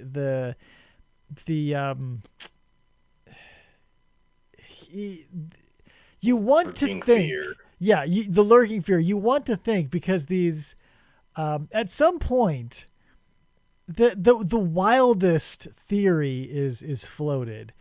They say, well, there was this family, or like this, basically a collection of people in this mud hamlet, about 100 people, and all of them were slaughtered. And the prevailing theory was like 50 of them attacked the other 50, or that 25 of them went crazy and killed the other 75 before killing themselves. And so there's a night where something, like, there's a storm and something crazy happens, because the night that all these 100 people, who, when they find them, are nothing left but bits and pieces, like limbs and fingers and scalps and shit. At the exact same time that was all going down, this weird creature dropped down from these ceiling joists in a house across town. So it's, whatever's out there is insane, and it's really fast, or there's more than one, or something. So our dude, he's hanging out in the town. The reporters are sort of floating away because they're like, we're not getting anywhere. So our dude meets a man named Arthur Monroe. Oh, Artie. So this poor Arthur. So our dude, he's like, hey man, you and me are interested in this. Let's, put our heads together and try to solve this mystery. And so Arthur goes, yeah, okay, cool. So they go out to interview all of the mud people. And it's so demeaning, and like, he's obviously playing them up as subhumans. They're these hillbillies who live in the forest, fuck their family, and eat dirt. But he describes them as like oddly charming in their way, or something. Like you would describe an idiot dog. He describes these people. I believe it was curiously likable. Yes. Although they were simple animals. Yes, curiously likable in their way, though they were simple and like essentially stupid. So they want to like go check out Tempest Mountain. They want to bring some of these hillbillies with them, like, as safety in numbers. And the hillbillies like, no way, man. And our dude is like, well, would this change your mind? And he pulls out his gun and he flashes it around. Then he's like, what if I had a gun? And they're like, wow. Fire stick. Well, you're so cool. We love guns. So, naturally a storm kicks up. And our dudes scatter, and our narrator and Monroe run into this little hamlet, and they're just sort of sitting around waiting for listening to the rain. You can hear the thunder, you can hear the lightning and all this other shit. And they're just like, okay, blah, blah, blah. Eventually it lets up, and, they do that sort of get up, sort of stretch their legs. And Arthur goes to the little hole in the mud that answers for a window, and he pulls back the rudimentary shade, and he lets the light in, and is just sort of hanging out, looking out the window. And our narrator's like, well, now that that's out of the way, it's time to get our squatters into a formation and remind them I have a gun and check shit out. And he's like, let's go, Arthur. And Arthur doesn't move. He's just hanging out at the window. And our dude's like, hey, Artie. Art? And so he grabs his shoulder and jostles him, at which point he finds out his face is completely eaten off. Dun, dun, dun. Arthur not only was killed, not only was he killed by having his face eaten off through a window, but it happened so fast he didn't even have time to fall down. He died on his feet, staring out a window, and his friend turned him around, I imagine still not falling. Right. Like, he was still Arthur standing up. Maybe rigor mortis had like, hit so fast. His face and, like, maybe the weather, something happened. And so he turns him around. And he's like, ee! And just white bone, no eyes, teeth. Artie! So, like he did with William and George, See ya. he essentially tosses Arthur under a pile of leaves. He goes back to town and he says, yeah, I was hanging out with Arthur in the forest. We were hanging out with these squatters. They can back that up. Then there was a storm and he wandered away into the woods. And no one, they were like, again? Not old Pete in the bar who always orders fish and chips on Thursday was like, that's a little strange. They're just like, oh, weird. He had his whole career and life ahead of him, but he wandered into the woods, you say. Oh, well, these kids today. It is 1922. These kids in their woods. Yeah, how many kids did we lose to the woods in the 20s? It's like Ash in the Evil Dead movies where he just like, every time one of his friends died, just runs outside and like, That's it. digs a hole, buries them, throws like the little, makeshift cross in, lightning strikes. He doesn't even do that. Like, he doesn't even eulogize them. He does not mark their graves. He essentially takes their bodies. Well, he didn't have to do shit with the first two. They got taken away. Right. Like, Yeah. Arthur just got his face eaten off. So he had to deal with like possibly 165 pounds of dude. And, keep in mind, he was in a squatter village. Someone must have seen something. Yep. But they were keeping their trap shut. Like when the one officer back in 1922 shows up to the squatters and he's like, "Oh boy, did you see Arthur Monroe come through here, me boys?" And they're like, "Nope, never saw a fucking thing." Snitches get stitches. It's true. Yeah, he's like, Especially that dude had a gun. Yeah. So, the pastor in the storm. That was the second chunk, and the pastor took our dude's face. So now.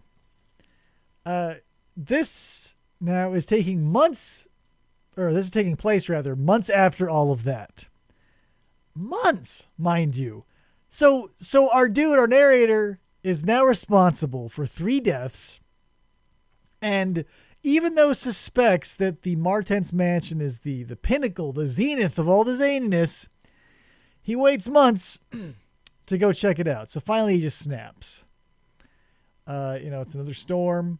He's like, I got to go check this shit out. But we do learn a little bit more about Jan Martens.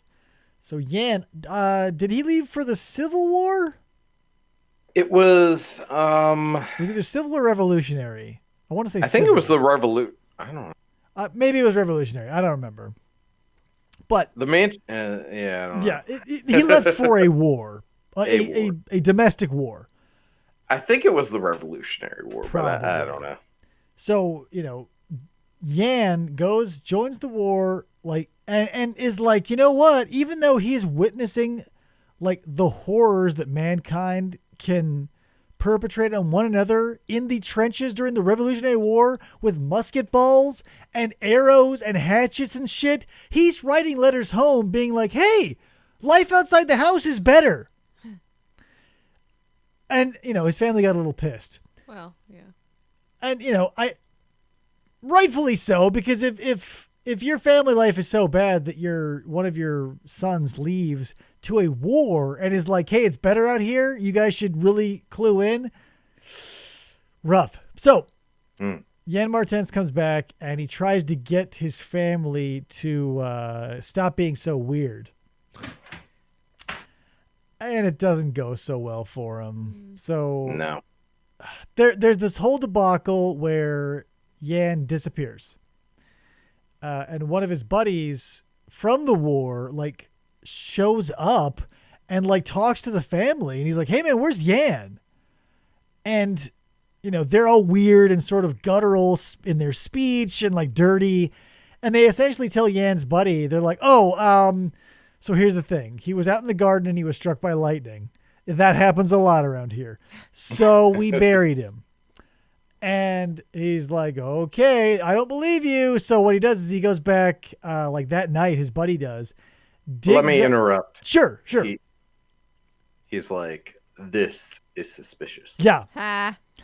He clutches the bear mace on his belt and he goes, this is suspicious. But since there's nothing provable yet, he doesn't hose down the family. No. But he does come back later that night with a shovel, digs up Yan's grave, and immediately is like, oh, look, his skull was crushed. When was the last time lightning could hold a candlestick? So he goes back into town and files formal charges, but nothing comes of it, essentially. He skates like the Trump administration, and they're basically just social pariahs. And I think that was probably the linchpin that was the straw that broke the Martenses' back. Because they were becoming more and more withdrawn. They were doing more for themselves. They were raising their own livestock. And when they became the pariahs after they essentially killed their kinsmen, they were cut off. And basically that's what happened. So they dwindled away. And at some point they say, you know, people saw the last lights were seen in the house, like 17, whatever, yada, yada, yada. Same old story. So one night, our dude, he's just like, I'm going to go and dig in a field. And he does. He gets his flashlight. He gets a shovel. He starts digging and he falls. Oh, because he's digging in Yan Martense's grave because he wants to see too, I guess. But he breaks through and falls into this like tunnel. And he realizes that the place, it's very hilly and there's all these weird sloping valleys and stuff. He's like, oh my God, there's tunnels everywhere. This place is honeycombed. That's how this monster is able to get from one place to another without being seen because of these goddamn tunnels. And he's like, you know, squirming around in there and he's shining his flashlight. And, you know, honestly, you would have to be insane to do this because the course of events goes as such. In the middle of the night, a man goes into an old cemetery, falls through a grave as it's raining into a tunnel in the pitch black, and then just decides to go through it. Why not? He's like straight up. What else are you going to do? I would have gotten a rope. I would have tied one end to a stone angel on a statue somewhere. And because here's the thing. You get lost in that tunnel. Like he's got, you know, an electric torch that they all had back in the day. But he's just crawling. Like I imagined it much like the escape scene at the end of the Shawshank Redemption. This squirming, you can't move your elbows. It's dirty. It's obviously like this disgusting cave. What clawed its way and made it? And so, just as his lights, the light in his battery, or his battery rather, in his flashlight is going dead, he catches sight of these two twin reflections of his light. And he's like, oh shit, those are fucking eyeballs. And then he moves the flashlight and it falls upon a claw, so he gets to see it in real life this time and not shadow. And he's like, what the fuck? And so, like, you're basically, this is how I interpret it. Maybe I'm just reading into it, but I feel like at that point he was being encroached upon by both sides. Because I feel like at some point he mentions he's hearing something behind him. Mm-hmm. So he's being encroached in this tunnel now, in the pitch black. His flashlight is dying. He's underground, for Christ's sake, and it's raining. And now he's got two zany creatures, one on his ass and one on his face, and his flashlight just went out, and the last thing he saw was this insane claw and these blood red eyes. Well, thank God for the cleansing bolt of lightning. And it delivers in such a way that is like perfect, because as his lights go out and he's about to get ripped apart by these monsters, a lightning bolt essentially just zaps the one in front of him. Like through the yes, ground? it strikes the ground and blows a hole. Not only that, it doesn't just go and there's a little fulgurite in its place. It blows up.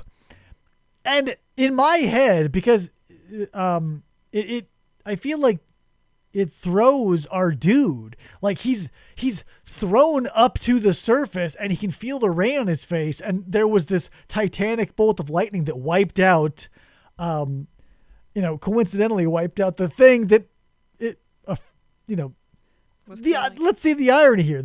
It's afraid of thunder and then lightning zapped it as it was about to kill our dude. So many layers. It's like an onion.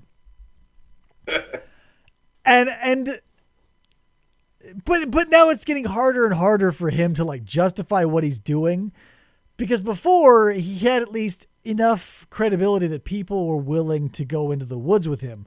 Then he racked up 3 bodies and people weren't so willing to go. Like maybe they weren't asking questions, but when he was like, "Hey, I'm doing another field trip out to Tempest Mountain. You want to go?" And the old dude at the coffee cup at the counter was like, "I don't think so. I'm not going to be number 4. When you can't get people to go alone into the woods with you, what can you do? Right. And that's the thing. Like not only did he take out, it was bad enough he took out a regular dude, but 2 muscle dudes too. Whenever you say muscle dude, all I can think of is like to the 2 dudes with the big mustaches that wear those like weird unitard things. Yeah, like kind of like that. Wears. Yeah. Like that's what I'm talking about. Old timey. Think of like 1920s beach strongman. Like where they would like ride not unicycles. Yeah, like the big one-wheeled. Yeah. That's what I'm talking about. That was George and William. So yeah, okay. So finally, it is the last chapter, the horror in the eyes. Now, what we have been learning as Lovecraft is unpacking the history of the Martenses is they have a very strange physical characteristic.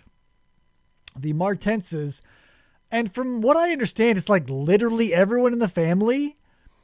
Mm-hmm. Everybody has those dissimilar colored husky eyes. Yeah. So everybody in the family has 1 blue and 1 green. Or not, sorry, 1 green and 1 brown. All of them. Like, it's not a recessive trait. It's so dominant, it goes to literally everybody, bar none. And so one night, our dude, he's at his wit's end. He's still got his gun, so he's got his courage. Mm-hmm. He says, I'm just going to go up to the mansion. I'm going to wait for a storm, see what shakes loose. Maybe we'll have an ending for this story. So he goes up there. He's hanging out. He's looking around like shit's fucked up. And there's obvious that there's been some, habitable places of the house. Like he talks about how different larger rooms were sort of cordoned off into smaller living spaces to accommodate more people or more inhabitants. And, there's like silverware and stuff that was used. But it's been basically, there's been activity from when it was quote unquote abandoned till now. So our dude, he's hanging out like waiting for shit to happen, and a storm kicks up, and there's an old, like this huge brick chimney and mantle place, and it's broken, and it leads down into like a basement, obviously. Everybody's got a basement. So our dude, I can't imagine being our narrator in this moment. So he's in this old mansion. He had to turn out his light because of he hears something coming because there's a storm. There's the lightning and the thunder. So when the storm kicks up, and like an angry hive of bees that you throw a rock at, or an anthill that you kick over, this swarm of anthropomorphic, hairy little homunculi just surge out of this hole in the chimney. And our dude is just frozen in terror. It's this roiling wave of these hairy, clawed, sharp-fanged, drooling creatures. And they're so ferocious that he says that as they're all swarming, some of like a weaker one falls and some of its counterparts turn on it and eviscerate it immediately. Like they're these little cannibals that sense weakness and you're immediately eviscerated. And so our dude is just dumbfounded. But as he makes it feel like minutes, but it's probably only seconds of this flowing of bodies. He sort of gets his wits about him toward the end as they're sort of trickling out. And under the cover of a thunder blast, he shoots one of these things. And he's like, yep, I shot one. So now we have to go and do like the ha ha ha ha. So the first ha ha is I shot the thing. And now, as you've read in the paper, they've blown up Tempest Mountain. They opened up a dynamite factory specifically to blow it the fuck up. And obviously it's gone. So thank God for that. I'm resting easy. Story over. Oh, you want to know what I saw? So here's the thing. What did I see? So when I shot that thing, in its death throes, he didn't kill it immediately with the shot. So it's like this creature lying before him, face down, rasping with every breath. Like it essentially rolls over, and the big reveal is that this creature has the dissimilar Martens eyes. Whoa. So the big reveal is that in relatively no time, inbreeding can get you from full-blown human to squat cannibalistic homunculus. Yeah. And it was like 5-6 generations. Because if he went away in the Revolutionary War, and by the time our dude gets there in 1922, that's not a huge amount of time. But if they're fucking like rabbits, and plus they have all those little apartments set up in the house, I bet they were going at it a lot. Ugh. So I don't understand. Maybe I missed something. So like they've been living underground, and these storms come, and they're underground. Yeah. Why, in this one instance, did they all run out of the house? That's part of the confusing part of the story.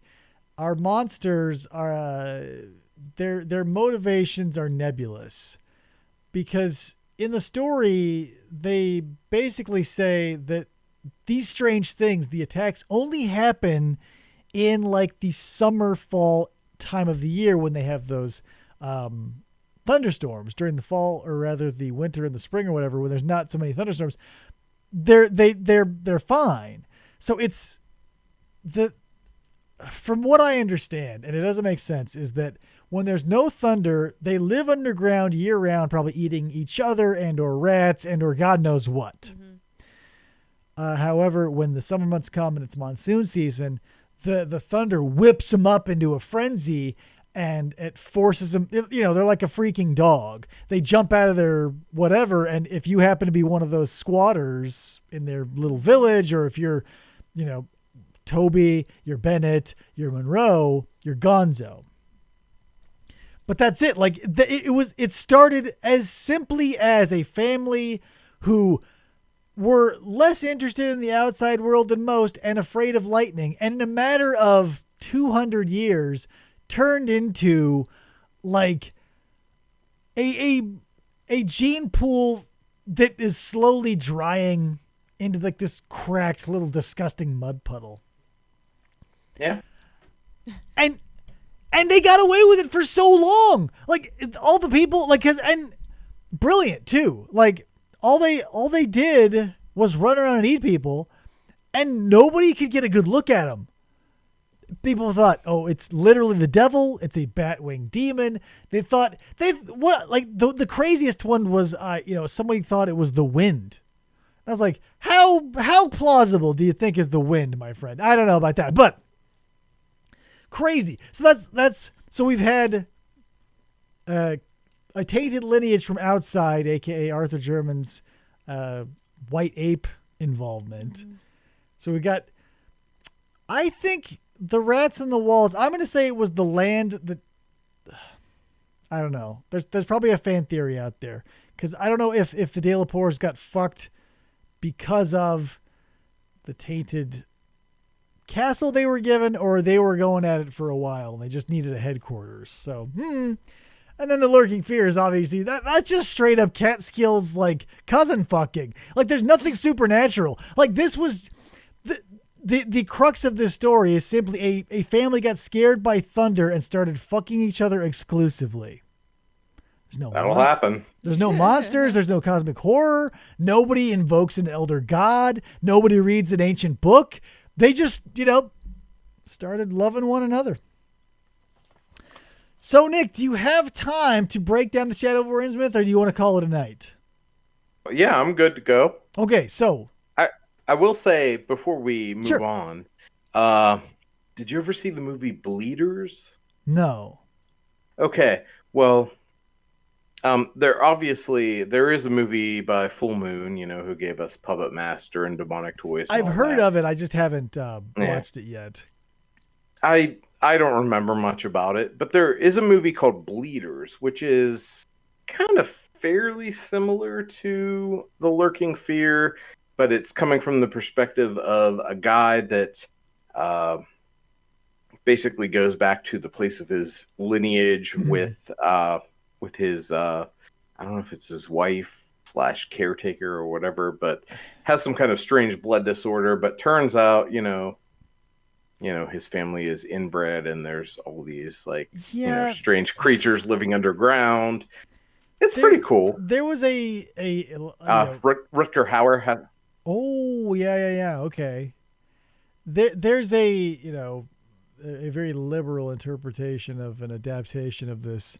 I think it's a Full Moon. I think even maybe Stuart Gordon did it, but it's about, instead of Martens and like inbreeding, it's Martinez as a last name, and it's a bank heist, and there are still homunculi at the end, but they're not a product of inbreeding, and so it's like, what the fuck are we doing here?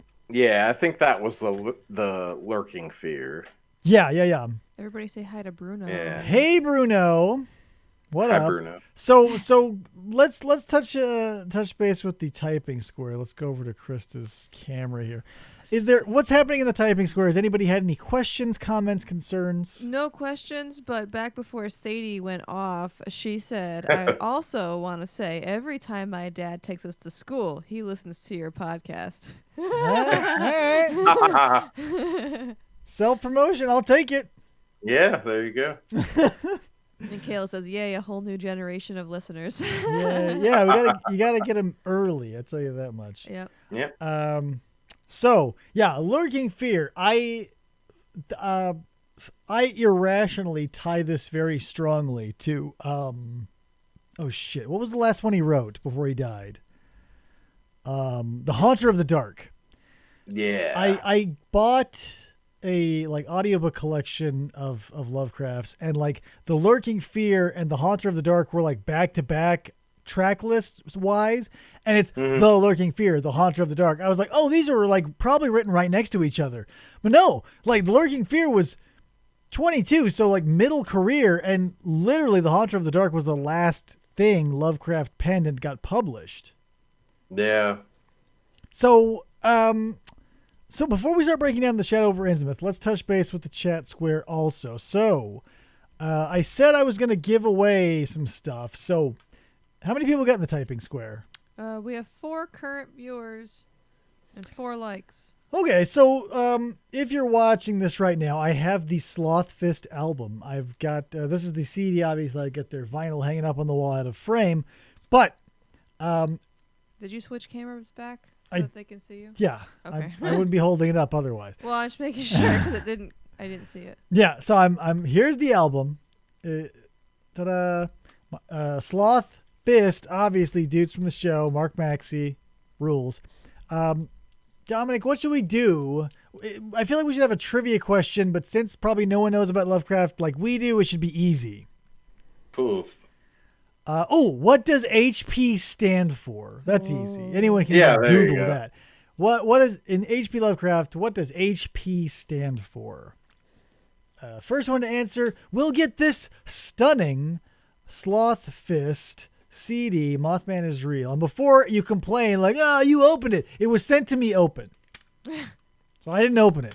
So Also, I love this album artwork, and the CD is slick as shit too. I don't know if this is pressed or whatever, but it's nice. Some nice shit. Nice insert too. I was hoping it would be autographed, but I think Mark was probably too busy to remember. Probably. But yeah, oh my god, the quality. Mind Power Records, guys, plug them. So, Shadow over Innsmouth. Also, Mothman is real. True. But you can slap the Mothman on our show. Kayla says hippopotamus Lovecraft. Well, no, potamus isn't its own word. Well, she made it its own word. So it's hippo space potamus? Uh-huh. No, that is incorrect. Sorry, Kayla.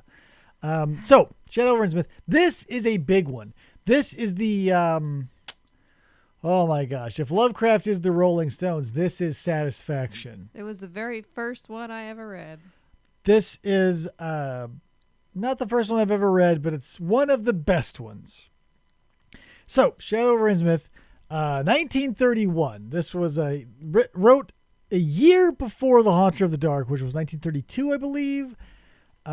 And it was rewritten 5 times. Also, Arkham House, I think, published it. But the thing was, they only did a run of like 200 copies, and 100 of those were never bound. So there are, hypothetically still, hopefully, a few original copies of the Shadow over Innsmouth in print, unbound and bound both. Yeah, that was like, what? That was like the one that was, published as a full book in his lifetime. Yeah, mm-hmm. Yeah, because if you're gonna pick one to be a standalone, the Shadow over Innsmouth is the fucking best, man. Yeah. So, our narrator, which here's the thing: if you're going to dive deep, you can find out the narrator's name. However, he never says it in the story. Dude's name is Robert Olmsted. So our buddy Rob, he is coming of age in New England, and he decides to do like a backpacking tour of New England. So everybody does it. Yeah, like he's like, hey man, I'm 18. It's time to go, hop out of Newburyport, go see the world. So our dude, obvious Lovecraft allegory, because number one, he's looking to travel on the cheap, and 2, he's willing to pick people's brains about weirdos. So he goes to the ticket counter in Newburyport, or I think he's in Newburyport or whatever. Talking to the ticket collector, and he's like, oh, I'm trying to go somewhere. I'm looking on the cheap. And the guy's like, well, there is that old bus that goes to Innsmouth. And of course, old Rob, he's like, do tell me more, because the guy's like, it's cheap. So he says, well, here's the thing about that bus. It only goes like from here to Innsmouth and to Newburyport, and I think they go on to Arkham. Joseph Sargent is the dude who runs the bus, and he's a fucking weirdo, let me tell you. He drops the term white trash. He says, the people, basically, everyone there is gross and ugly, and there are a lot of rumors, but our boy, our ticket collector, he's from Patton, Vermont, and he don't go down with stories like that. But he'll still tell you. Of course. So he says, oh, they're weirdos. They got a bunch of weird families. They go bald early. Everybody smells like fish. They don't like outsiders. He's like, but it's fucking cheap. So what you can do is, bus stops over there at that cafe in the morning, and it'll go to Innsmouth and then on to Newburyport and Arkham. So our dude's like, great. I'll spend the 26 cents to go to Arkham by way of Innsmouth. And he goes, great. It doesn't happen till tomorrow, though. So our narrator, Robbie, he's like, where can I go for the night? And our dude's like, you can stay at the YMCA. And he does. So young man. Yeah. Our dude points him out to the YMCA. But, of course, since he's a Lovecraft allegory, he's got to do some research. So he goes to, like, the Historical Society of Newburyport or wherever he's at. and gets a little skinny on the town. You know, it's like it was a fishing village. They have a refinery, weird stuff. There's a tiara at the historical society, and it just seems like Lovecraft was a pain in the ass, or rather Robert Olmsted, because it's like late. After he eats dinner, he like goes to a historical society and gets a letter of introduction so that Miss Tilda What's-Her-Nuts will let him into the historical society so that he can take a peek at the crown that was sold at a pawn shop in Newburyport by an Innsmouth man who pawned it for booze money, who was later than that night killed in a barroom brawl. It's a whole thing. And I'm like, what the fuck? And this old lady, Miss Tilda Swinton or whatever her name is, she says, yeah, funny story. They think it's Indo-Chinese or whatever. And then she rattles off the, like, you know, the Innsmouth guy came in and he sold it, went, got drunk, blah, blah, blah. And she also mentions that the Innsmouth Historical Society and or people from the town have made several offers to buy it back. But she says no go. So just keep in mind, this tiara is weird. He said it's not Art Deco. It conforms to no known artistic style. And in bas relief, we've got some weird characters. So our dude crashes at the Y, probably hits the pool, does a few jumping jacks. In the morning, he goes to the lunch and waits for the bus. Our dude, Joe Sargent, shows up and a couple weirdos shuffle off. And you can already, he's like, ew, it smells like fish. He warned him. The guy warned him.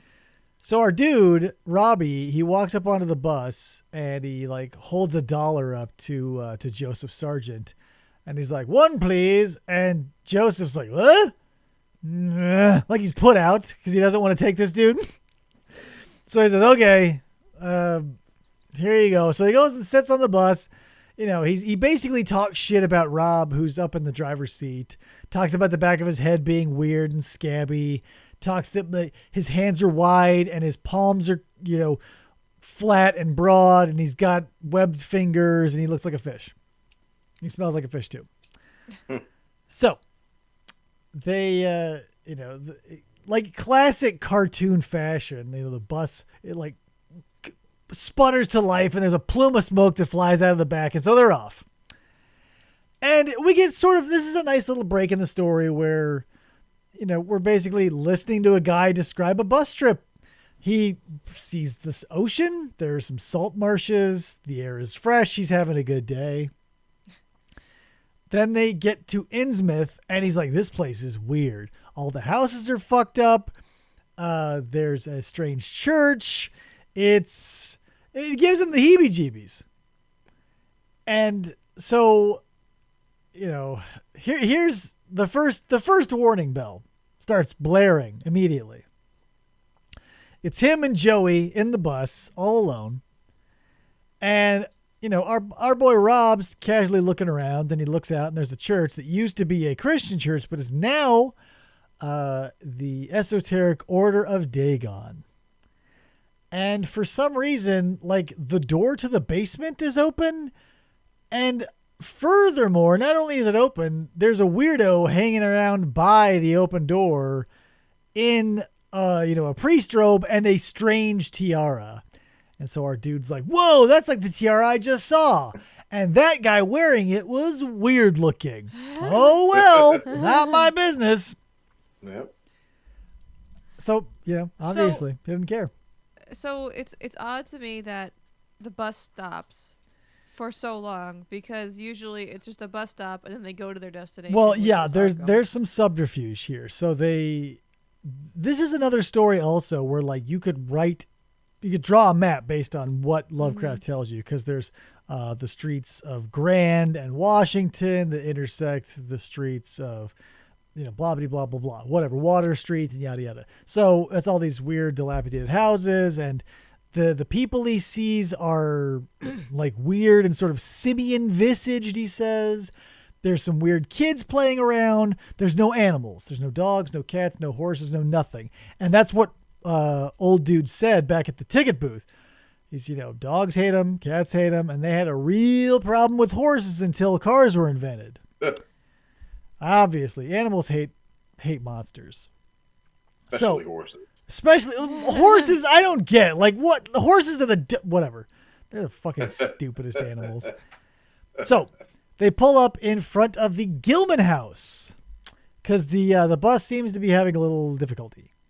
They pull up in front of the Gilman house, and what's his nuts? Rob, he doesn't get off the bus. So, our boy Joseph Sargent goes into the Gilman house, and there's some blah-blah-blah and blah-blah-blue, and they say, well, bad news. Even though we made excellent time from Newburyport to Innsmouth, the bus is broken. And it just broke right now. So sorry, there's nothing we can do. But luckily, I know the people who own the Gilman house. They'll make stay here for the night. We'll get it fixed. We'll get you going in the morning. And so our dude's put out because he didn't, only because he did not want to spend the money on the hotel. Mm-hmm. It's not the fact this place is deserted. It's not the fact that everyone who lives here is a fucking monster. It's not the fact that it gives him the willies. It's that he's going to have to spend $1. So, they go in, or no, sorry, we don't know that he's staying there yet, but we do find out. So he wants to take a turn around the town. So he checks his bag in with the dude in the hotel, and it's so uninteresting, sort of, this first sort of hang around the town bit, because basically the first part of the story is Lovecraft learning about a place, eating a few meals, sleeping a few times, and talking to a kid at a grocery store. And that's what happens here. So he wants to learn more about Innsmouth, and he goes, there's a diner that he wants to go eat at because he's hungry. So he goes to this diner, he gets vegetable soup, and there's obviously a fish lady working behind the counter. And he goes to the grocery store and talks to the kid because it's of a national chain. And the kid's like, yeah, my company sent me down here. Spoiler alert, I'm the only human. And I think the only reason I'm still alive is because corporate knows I'm here. So he tells our boy Rob, he goes, it's weird. Don't go past Water Street. Don't visit the boarded up houses by the wharf. Shit's fucked over there. The pastor of where I live told me not to go to the church here. So there's another thing. And our dude's like, oh, interesting. Can you draw me a map? And the guy's like, yeah, of course. So I will immediately go there. Yeah, our dude draws him up a map, and he's like, okay, cool, thanks. So he's going to take a walking tour of Innsmouth. He gets some cheese and crackers. Yeah. He eats vegetable soup at the diner, which came out of a can, and then he's like, ginger, wafers, and cheese were my lunch. And he's like, okay. So now we get, sort of the building of the atmosphere. So we've got this little seaport town of Innsmouth. It's near a salt marsh. There is a refinery that, doesn't do much anymore. It's on part-time, but back in the day it did gold. A lot of fishing villages, boarded up stuff, and we start to learn a little bit. So we have Obed Marsh. Obadiah Marsh was like a founder of... He wasn't a founder, but he was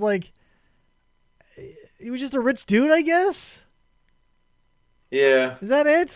Maybe, am I missing any significance? Because the peculiar thing about Innsmouth is it is home to a bunch of wealthy monster families.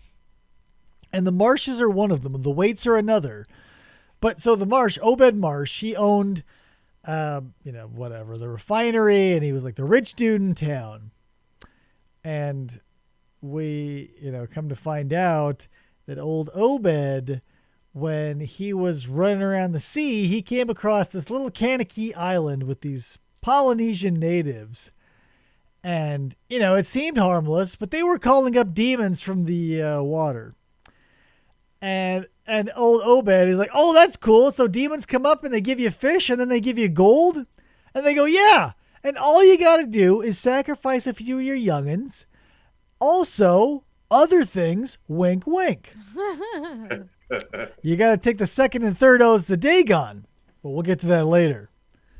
So, shit goes bad. Like, there's economic turmoil, the fishing dries up, and Obed starts getting pissed because the leader of the church is like, let's focus on God. God will save us, yada, yada, yada. And Obed's like, that's bullshit. I hang out with these dudes on this island, and all they do is they throw a charm in the water, and all these fish get as much fish as they want, and gold. And of course, he like wins everybody in town over. In like no time, too. They're like, oh, really? Gold and stuff. Oh, that's cool. So Obed, he goes... So it's a slippery slope, guys. When you start running with the devil, it starts out like this. If you find a friend who's into the devil and they give you stuff that the devil gives them, that's step one. So Obed meets the islanders. They give him fish. They give him gold. He trades them baubles and trinkets and shit. But then that's not enough. So the islanders, they give him this lead charm. And things get messy. So, Obed Marsh, yada, yada, yada. He's old, he's dead, blah, blah, blah, blah. So we get a little bit of the backstory. But our grocery kid, he says, you know who might be able to tell you a lot about this town? This old drunk guy. His name is Zadok Allen. What a strange name. So, and also, dude's in his 90s. He's like 92. Or something. He's Yeah. Yeah. He's very well lived for an alcoholic. He is a 90-year-old dude who basically roams the streets of Innsmouth drinking bootleg whiskey. Because keep in mind, this is Prohibition era. Mm. So, our young kid, he's like, well, you could probably get him to talk if you have some whiskey. So... And like in the lamest like black market exchange, our Lovecraft allegory Robert Olmsted like walks up to a dude and is like, "May I have some bootleg whiskey, sir?" And the dude goes, yeah. And they hands him $5. And so the plan is, we got this raw whiskey.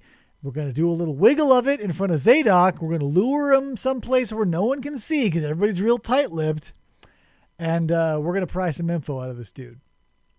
So Robert finds Zadok, who's hanging out at the firehouse with some normal-looking firemen, he says. So I don't know if they're also transplants. Doesn't matter.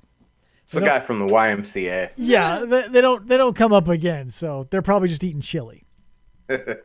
So our dude Robert, walking by, just sort of casually brandishes his pint bottle of raw whiskey, and like the Pied Piper, as mentioned before, he leads Zadok by the nose all the way to the beach.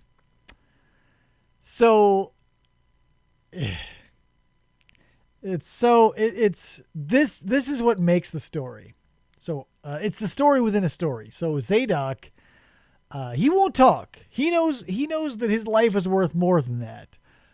But he takes pull after pull of this raw whiskey while Robbie eats his cheese and crackers lunch. So imagine being like just somebody on the beach and watching this scene. Like a 20-year-old kid eating cheese and crackers sitting next to a 92-year-old drunk taking copious pulls of bootleg whiskey just on the beach having a picnic.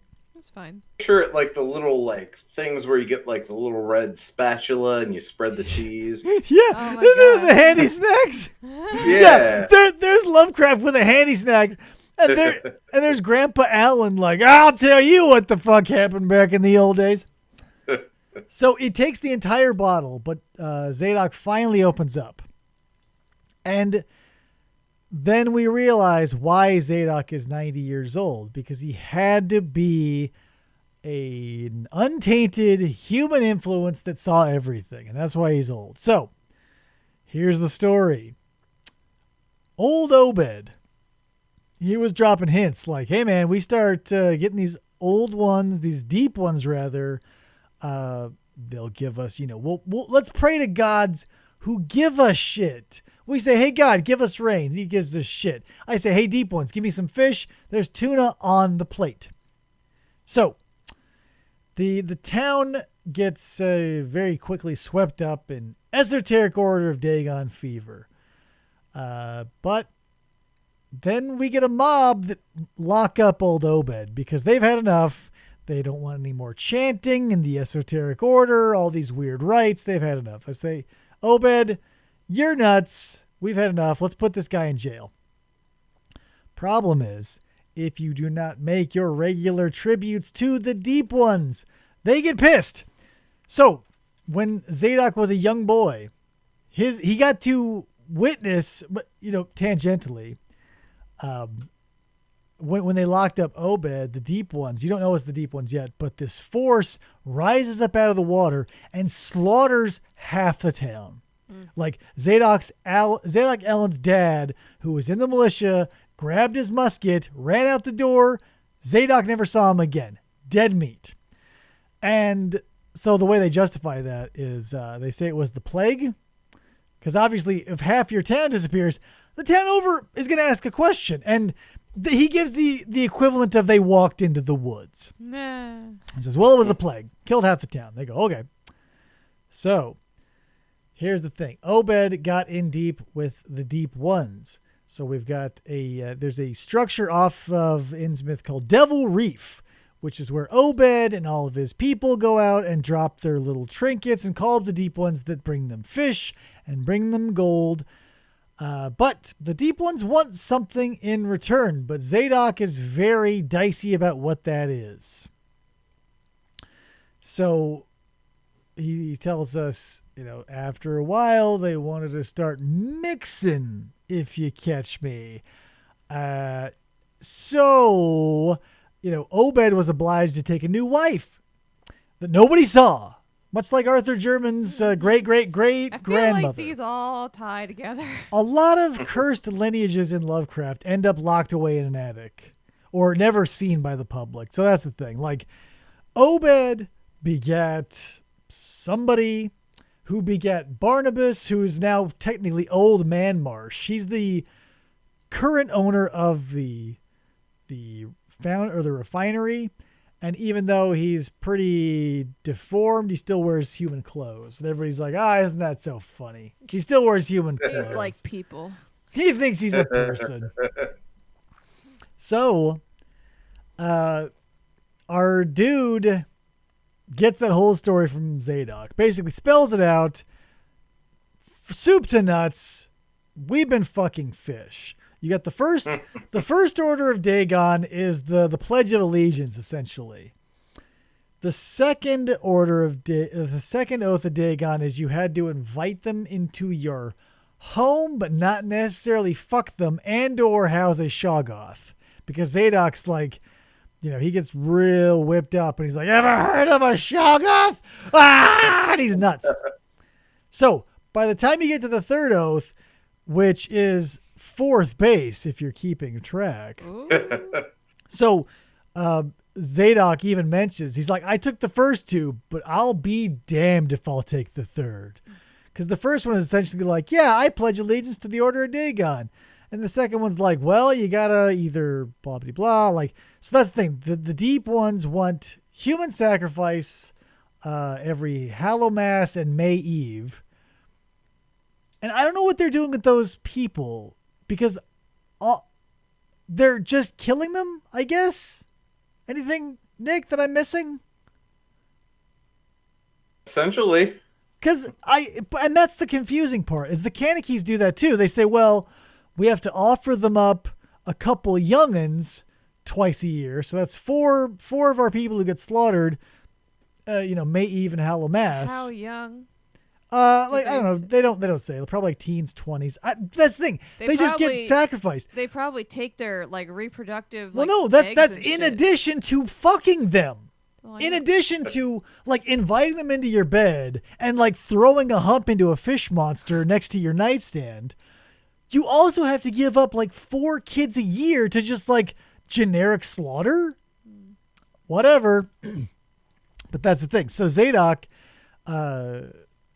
he, at the end of his soliloquy, he snaps. He says, oh my God, they've seen me. I've got a jet. And he looks at a devil reef when he says that. And our dude Robbie, he's like, I don't see anything. It's just water. Yeah. So Zadok runs off, and our buddy Robert's like, I hope the bus is fixed. He's like, I got to be back by 6. So he runs his ass back, and this is when we get the revelation that the bus is broken. You can have a room, just go in, and we'll make it easy for you. So our dude walks in, he says, get a room, please. He goes, yep, I got a room on next to the top floor. Huge bed, electricity, no running water. You can have it for $1. And Rob says, you got it. So he signs in, takes him up to the room, and it's like disgusting. The bed's a disgusting mattress on an iron bedstead. The lock is missing from the door. It's a shithole. And there's no running water, obviously. So our dude, Robbie, he's tired, but he doesn't want to take his clothes off. So he throws himself into bed, shirt, collar, shoes, and all. What else do you do in Innsmouth? Yeah, I mean, what else? So he's like, man, this is boring. So the fact that there's no lock on his door sort of bugs him. So he's got this like big chest of drawers, and with the handy use of a 3-in-1 tool on his keychain, he transfers the bolt and assembly from the cabinet to the door and shuts it. And he's like, that feels better. Why not just move the dresser in front of the door? And it's easier just to move the lock. So he's like, all right, I'm going to bed. So he's laying there and he can't sleep, and it sucks, and he just wants to leave, and it smells, and I'm sure it's hot, and he's next to the ocean, so it's humid as fuck, and it's annoying, and whatever. So he hears there's somebody sneaking around outside. So somebody comes up the stairs, comes down the hall, quietly tries his door, and then leaves. And he's like, what the fuck was that about? And then things go off the rails.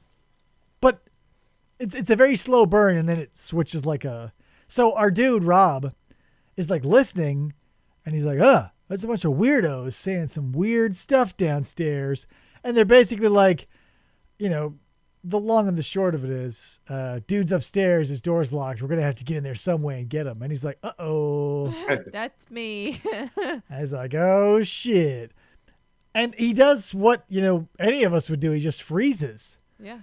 And so dudes come up, and they're knocking on the door, and he's like, So, this is the action scene in this, probably the best part of this tale.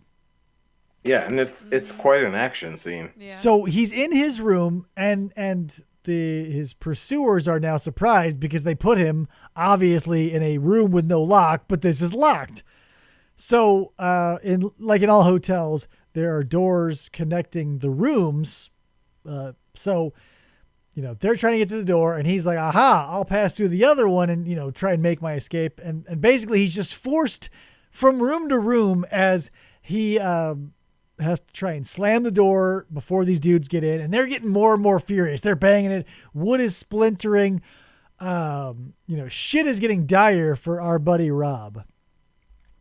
And this is also a part of the story that he stops to have a nice, real bitchy complaint, because he gets to the end of the hotel and he's in the last room and there's nowhere else he can go. All the doors are locked, but they're being splintered. They're breaking through. And he looks out the window and he's like, no fire escape like our state mandates. He cites state statute. He's like, where's the county supervisor? I need to get a telegram. So yeah. Time out. Yeah. He's like, all right, I'm out of here. So he MacGyvers up an escape plan using some curtains, and he makes a break for it out the window, and he falls into the adjacent building.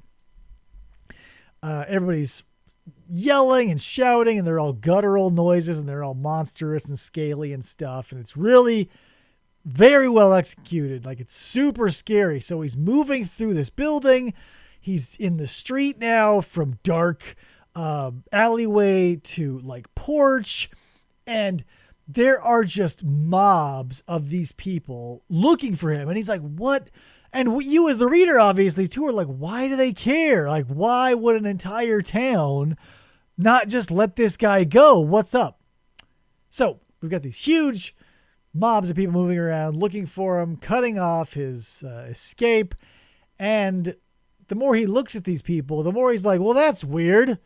They look like fish frogs, and some of them are hopping. And that guy, he has a frog face, and he's wearing the tiara. So obviously, like, yeah, these are monsters that are chasing him.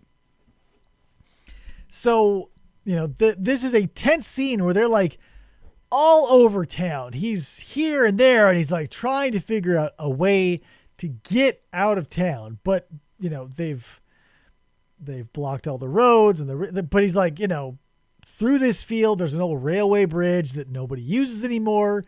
If I'm lucky, they'll have forgotten about it, and I'll go there.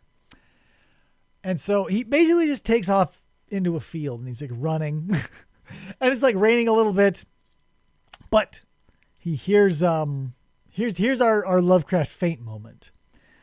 He's like in a bush by a dirt road, and he hears a mob of these people coming. They're croaking and guttural sounds, and they're groaning and yada yada yada.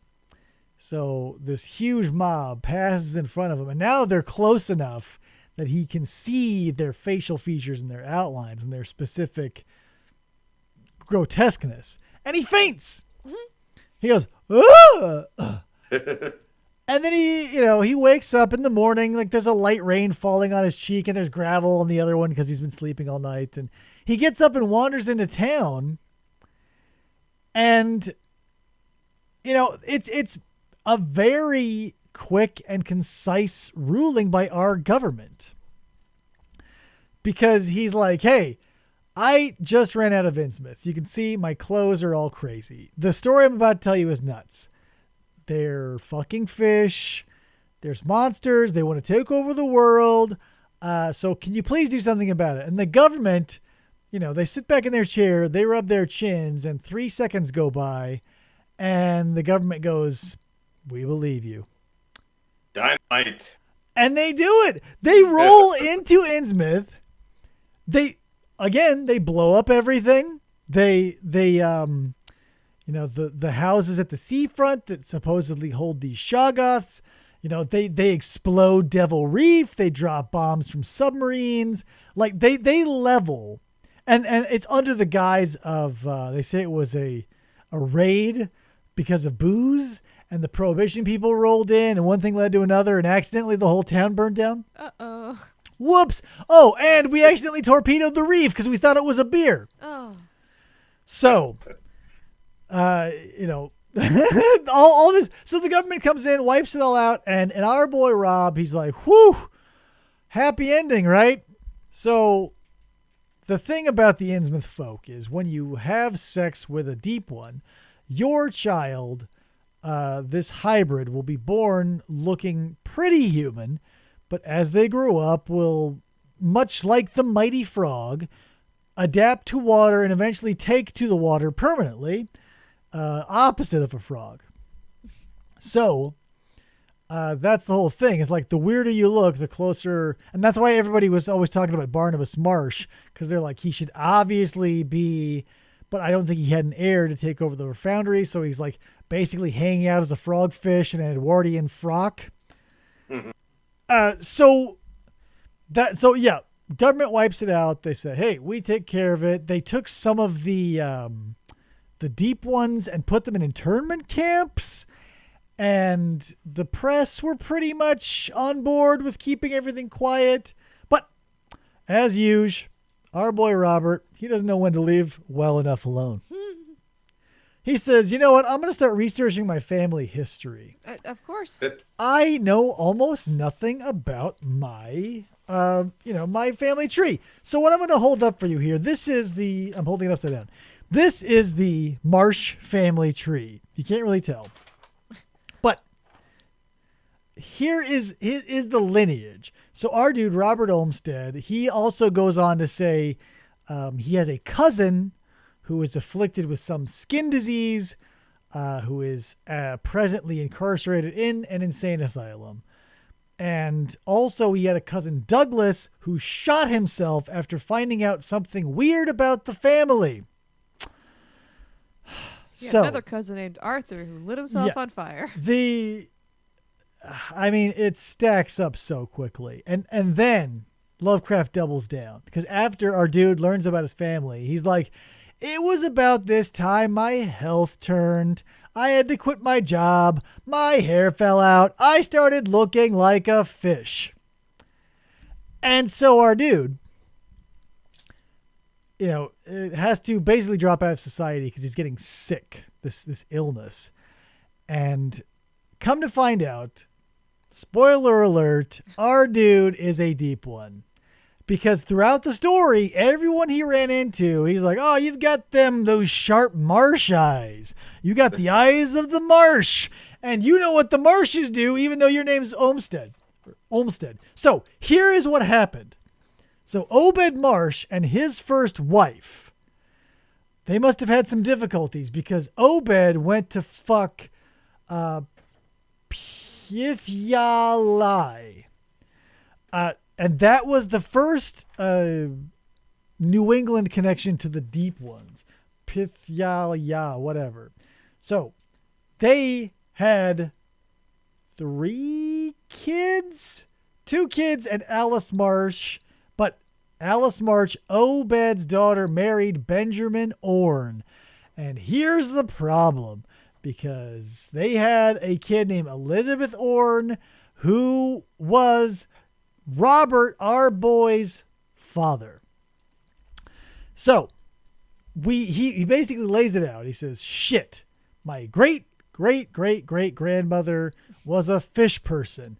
Not only that, not only is her name Pythialai, but she lives in Yanothle. And not only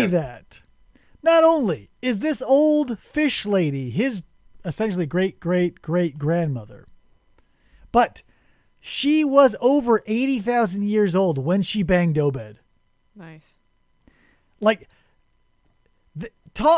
cougar nothing. Like, this is fucking out of the ballpark. Obed got with an 80,000-year-old fish monster. So what we have here is, as the change comes upon our boy Robert, he starts having these dreams.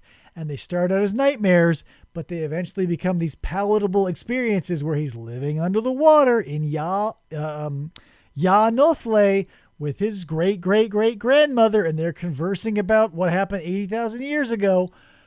And so the ending sort of has this a little mini roller coaster. So real quickly we find out, here's my lineage. I had the marsh eyes, blah, blah, blah. I'm getting sick. I'm a deep one. Time to do like my Uncle Douglas did and shoot myself. Then literally a millisecond later, he's pulling the gun away from his head, being like, psych, being a deep one's actually pretty cool. My Uncle Douglas was an idiot. I'm going to go break my other cousin out, whose name was shit. Yeah, I don't remember. Doesn't matter. He's got a young cousin. So now the plan is to run to the asylum, break his cousin out, go back to Devil Reef, because in his dreams, his great 80,000-year-old grandmother came to him in his dreams and was like, hey, man, we were just trying to get you down here. We're a little pissed that you let those dudes bring a submarine and blow up the reef. But good news is we get to live forever. And, it's we'll call it a mulligan. So, Robbie, why don't you grab your cousin, come hang out with your old granny down here in Yanothle.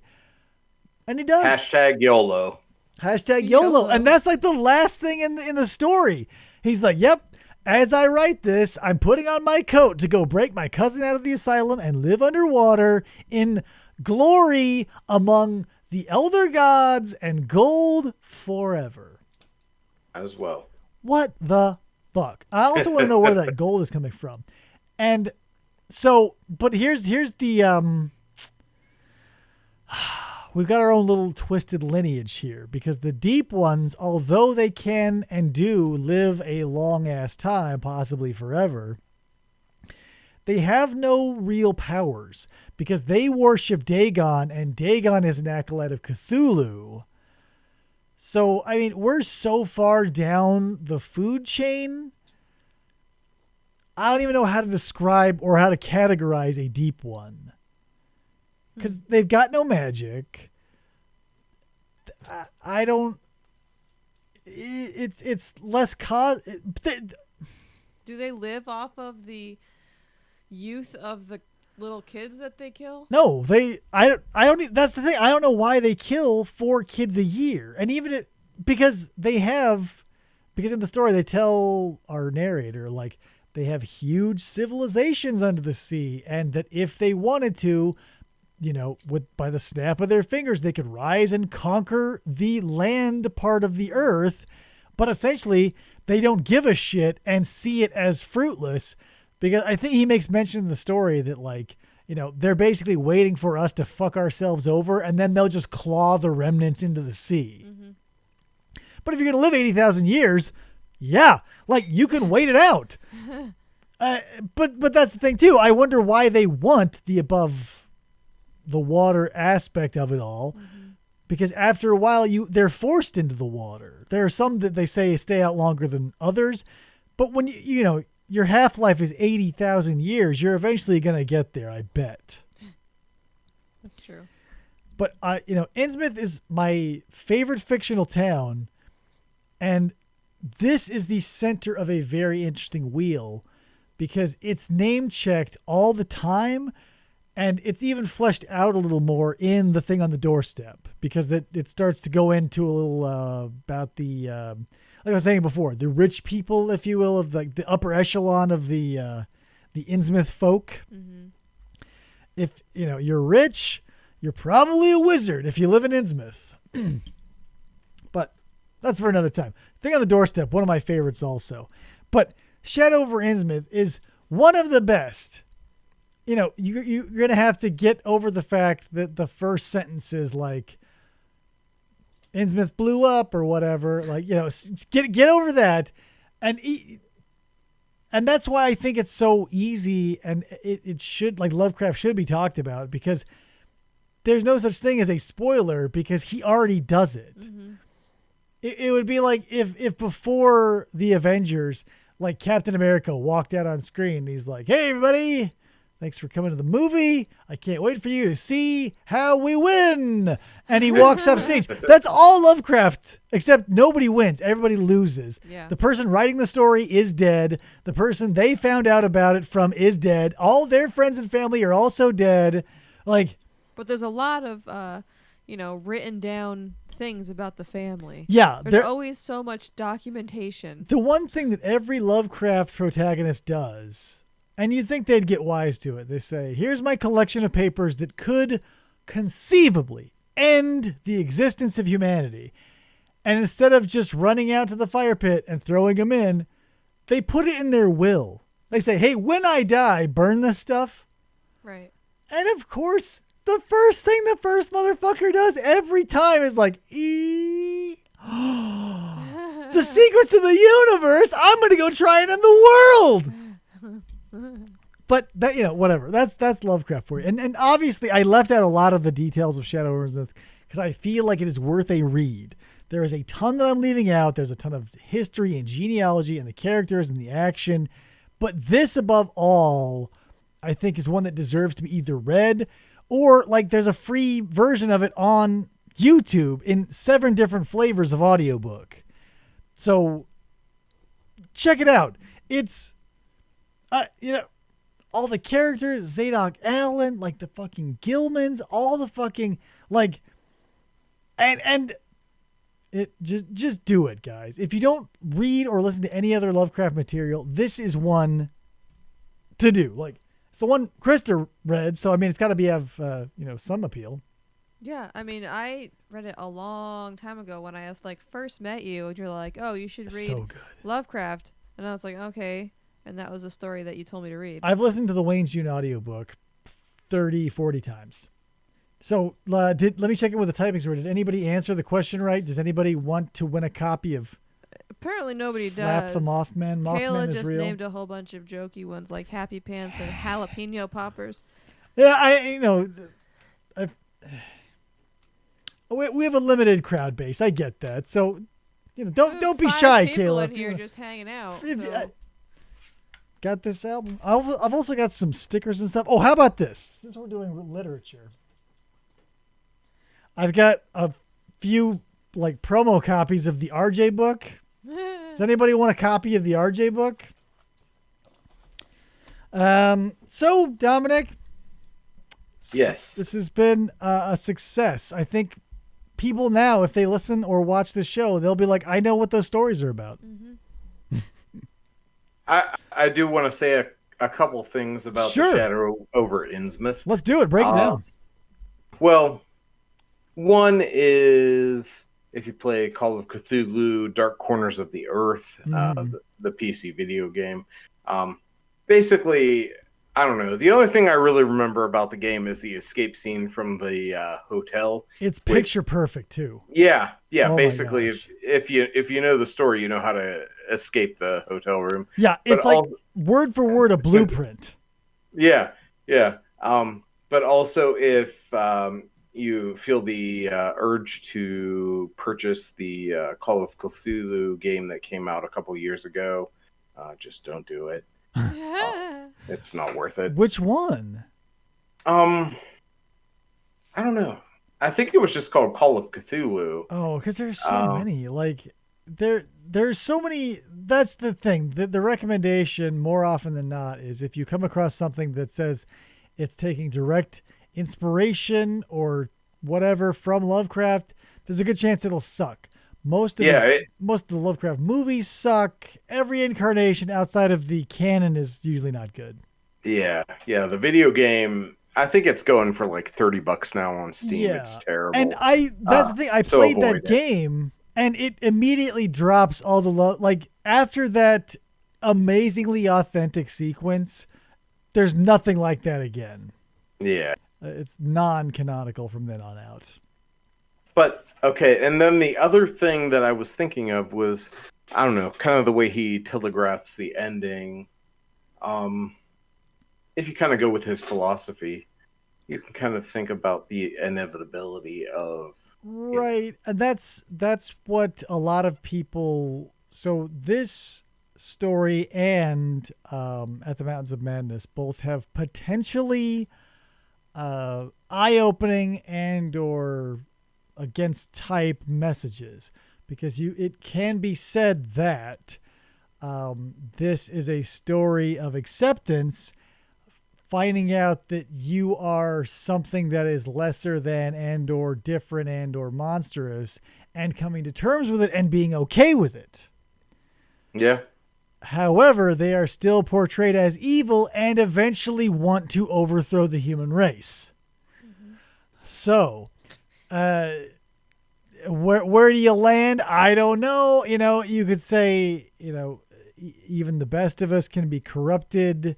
You can say that your fate is foregone. You can say that your lineage is cursed. Whatever you want to take from it.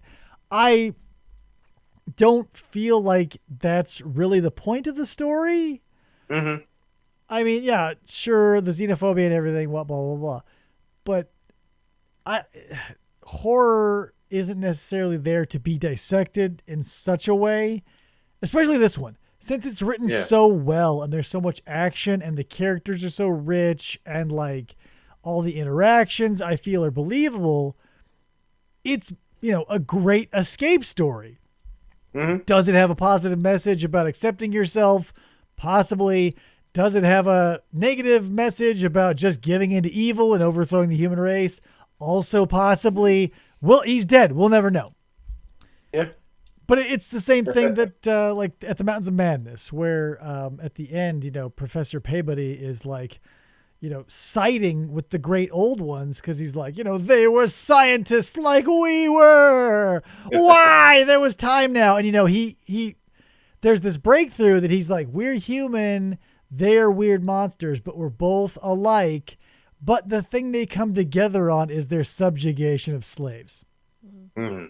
Because they're like, if those goddamn Shoggoths would have just known their role and stayed as happy, helpful helpers on our plantations, like, it's a little less easy to defend at the Mountains of Madness.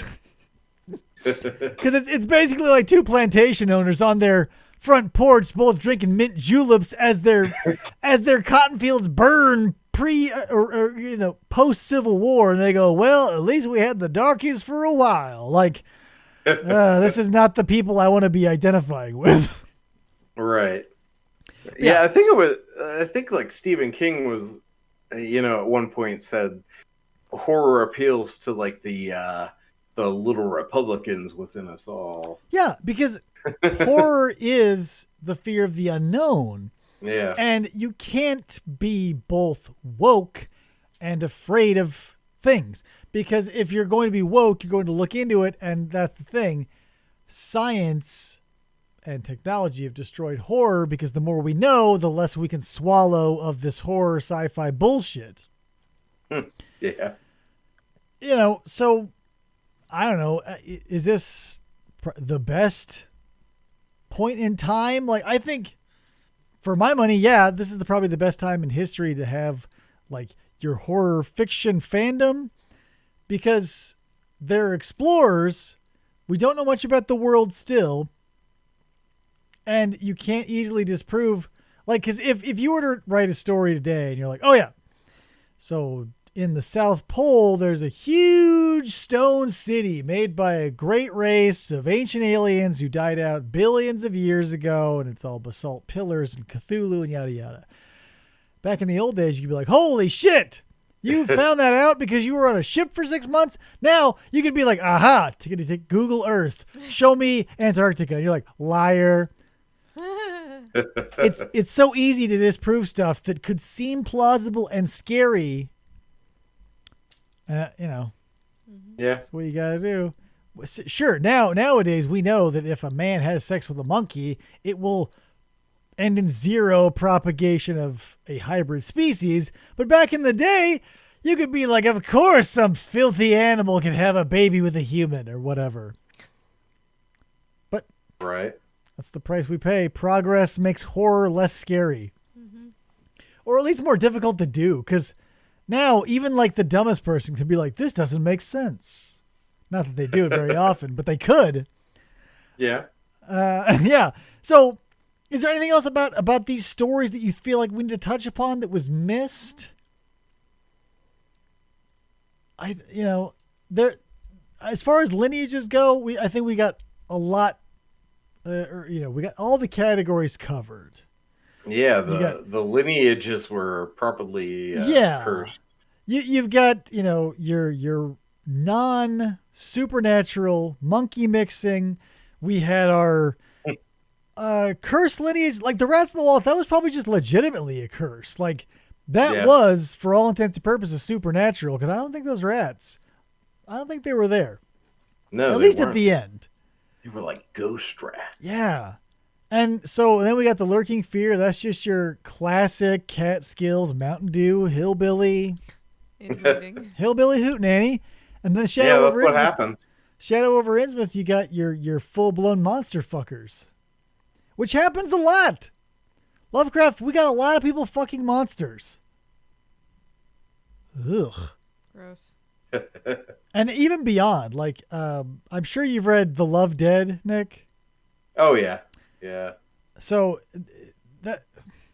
I don't know what made him think that. So here's the thing, Krista. The Love Dead is about this guy who gets, like, he's a mortician's assistant or whatever. And it's basically the story of a guy who loves death and loves fucking corpses. Oh, good. And it's such a bizarre departure. But he still finds the time to like reference and name check all the old gods. He's just like in today's day and age, he would just be like someone who is severely mentally ill who has sex with corpses. But still, Lovecraft is like, yeah, it's crazy. Oh, and P.S. Nyarlathotep. Anyway, back to the body fucking. He always works it in, man. I could go, like, if we ever do, like, collaborations, we could do The Mound. That's another one of my favorites.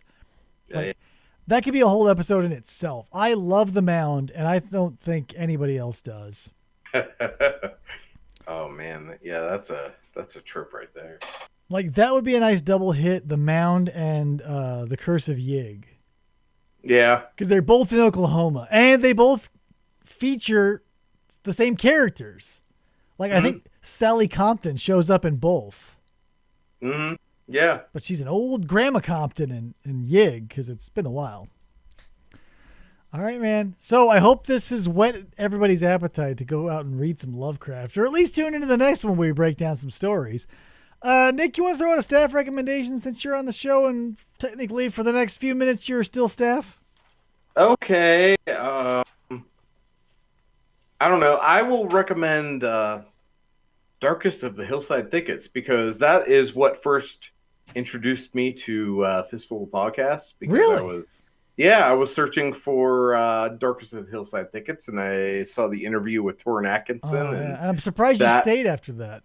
Yeah, that was what got me into it. I had never listened to a podcast before, and I think those guys have gotten better every single album that they've made. I agree. They're one of those guys, like, their Darkest of the Hillside Thickets always had, obviously their lyrics are goofy and whatever, but they've always had solid, like, songwriting and musician skills. It's just with each album, their gear gets better. Yeah, like tighter and tighter, and oh man, like the last one they put out, just incredible. I get, when you're first starting, I get, especially the time period they started, like, their first demos were rough recordings, but now, the high tide lifts all boats. So now they can finally get that skill and pair it with a decent amount of technology that's relatively cheap. So yeah, Darkest Hills I think is good. They're obviously my favorite cut from any of their albums is the Innsmouth look off of Spaceship Zero, I believe. Yeah. Love that song. Love the bass line. Love the all the name checks. I love all that shit. So yeah, I'll throw a recommendation that way as well. So guys, thanks for showing up. It has been a long one, looks like. 3 hours. 3 hours. This is longer than our retro commercial party. But Lovecraft, you got to crack open. Yeah. So for everybody who stayed for all this, thank you. That was a trooper. You were a trooper, rather. Whatever, guys. The Facebook, we're on Twitter, etc. Social media is there. I'm an old man on it. If you want to come by and watch me flail at it as a confused elderly person would at an iPad, I'm always there. Come by the store, buy our Be Like Popeye merch. I'm waiting for Teespring to pop up another discount code. But all the Popeye stuff obviously helps out Heart. The Flamingo Friday stuff obviously helps out only me. So I would say buy that if you had to choose. But Flamingo Friday's every goddamn Friday, guys. Come on. We can't fuck around with this anymore. You know what's coming up in it at the very most 7 days. Also, how about this? Let's thank our Patreon supporters, because I feel like I don't give them enough love. Thanks, guys. It's cool of you. All our loudmouth supporters. I can't remember all your names. But thanks. That's pretty cool. Maybe I'll do that. Like, if you're a loudmouth supporter, I'll send you one of these books, because I got so many of them. Anyway, guys, thanks for watching. Dominic, thanks for talking. Oh, yeah. Thank you. It was Appreciate it. And we'll probably have to do this again and crack open some more Lovecraft shit. Oh, yeah. But it'll be after I change the name of the show again, so God knows what it'll be then. All right, everybody. Thanks for showing up. Dominic, thank you once again, and we will see you next time here on Until My Battery Dies. Bye, everybody. Bye.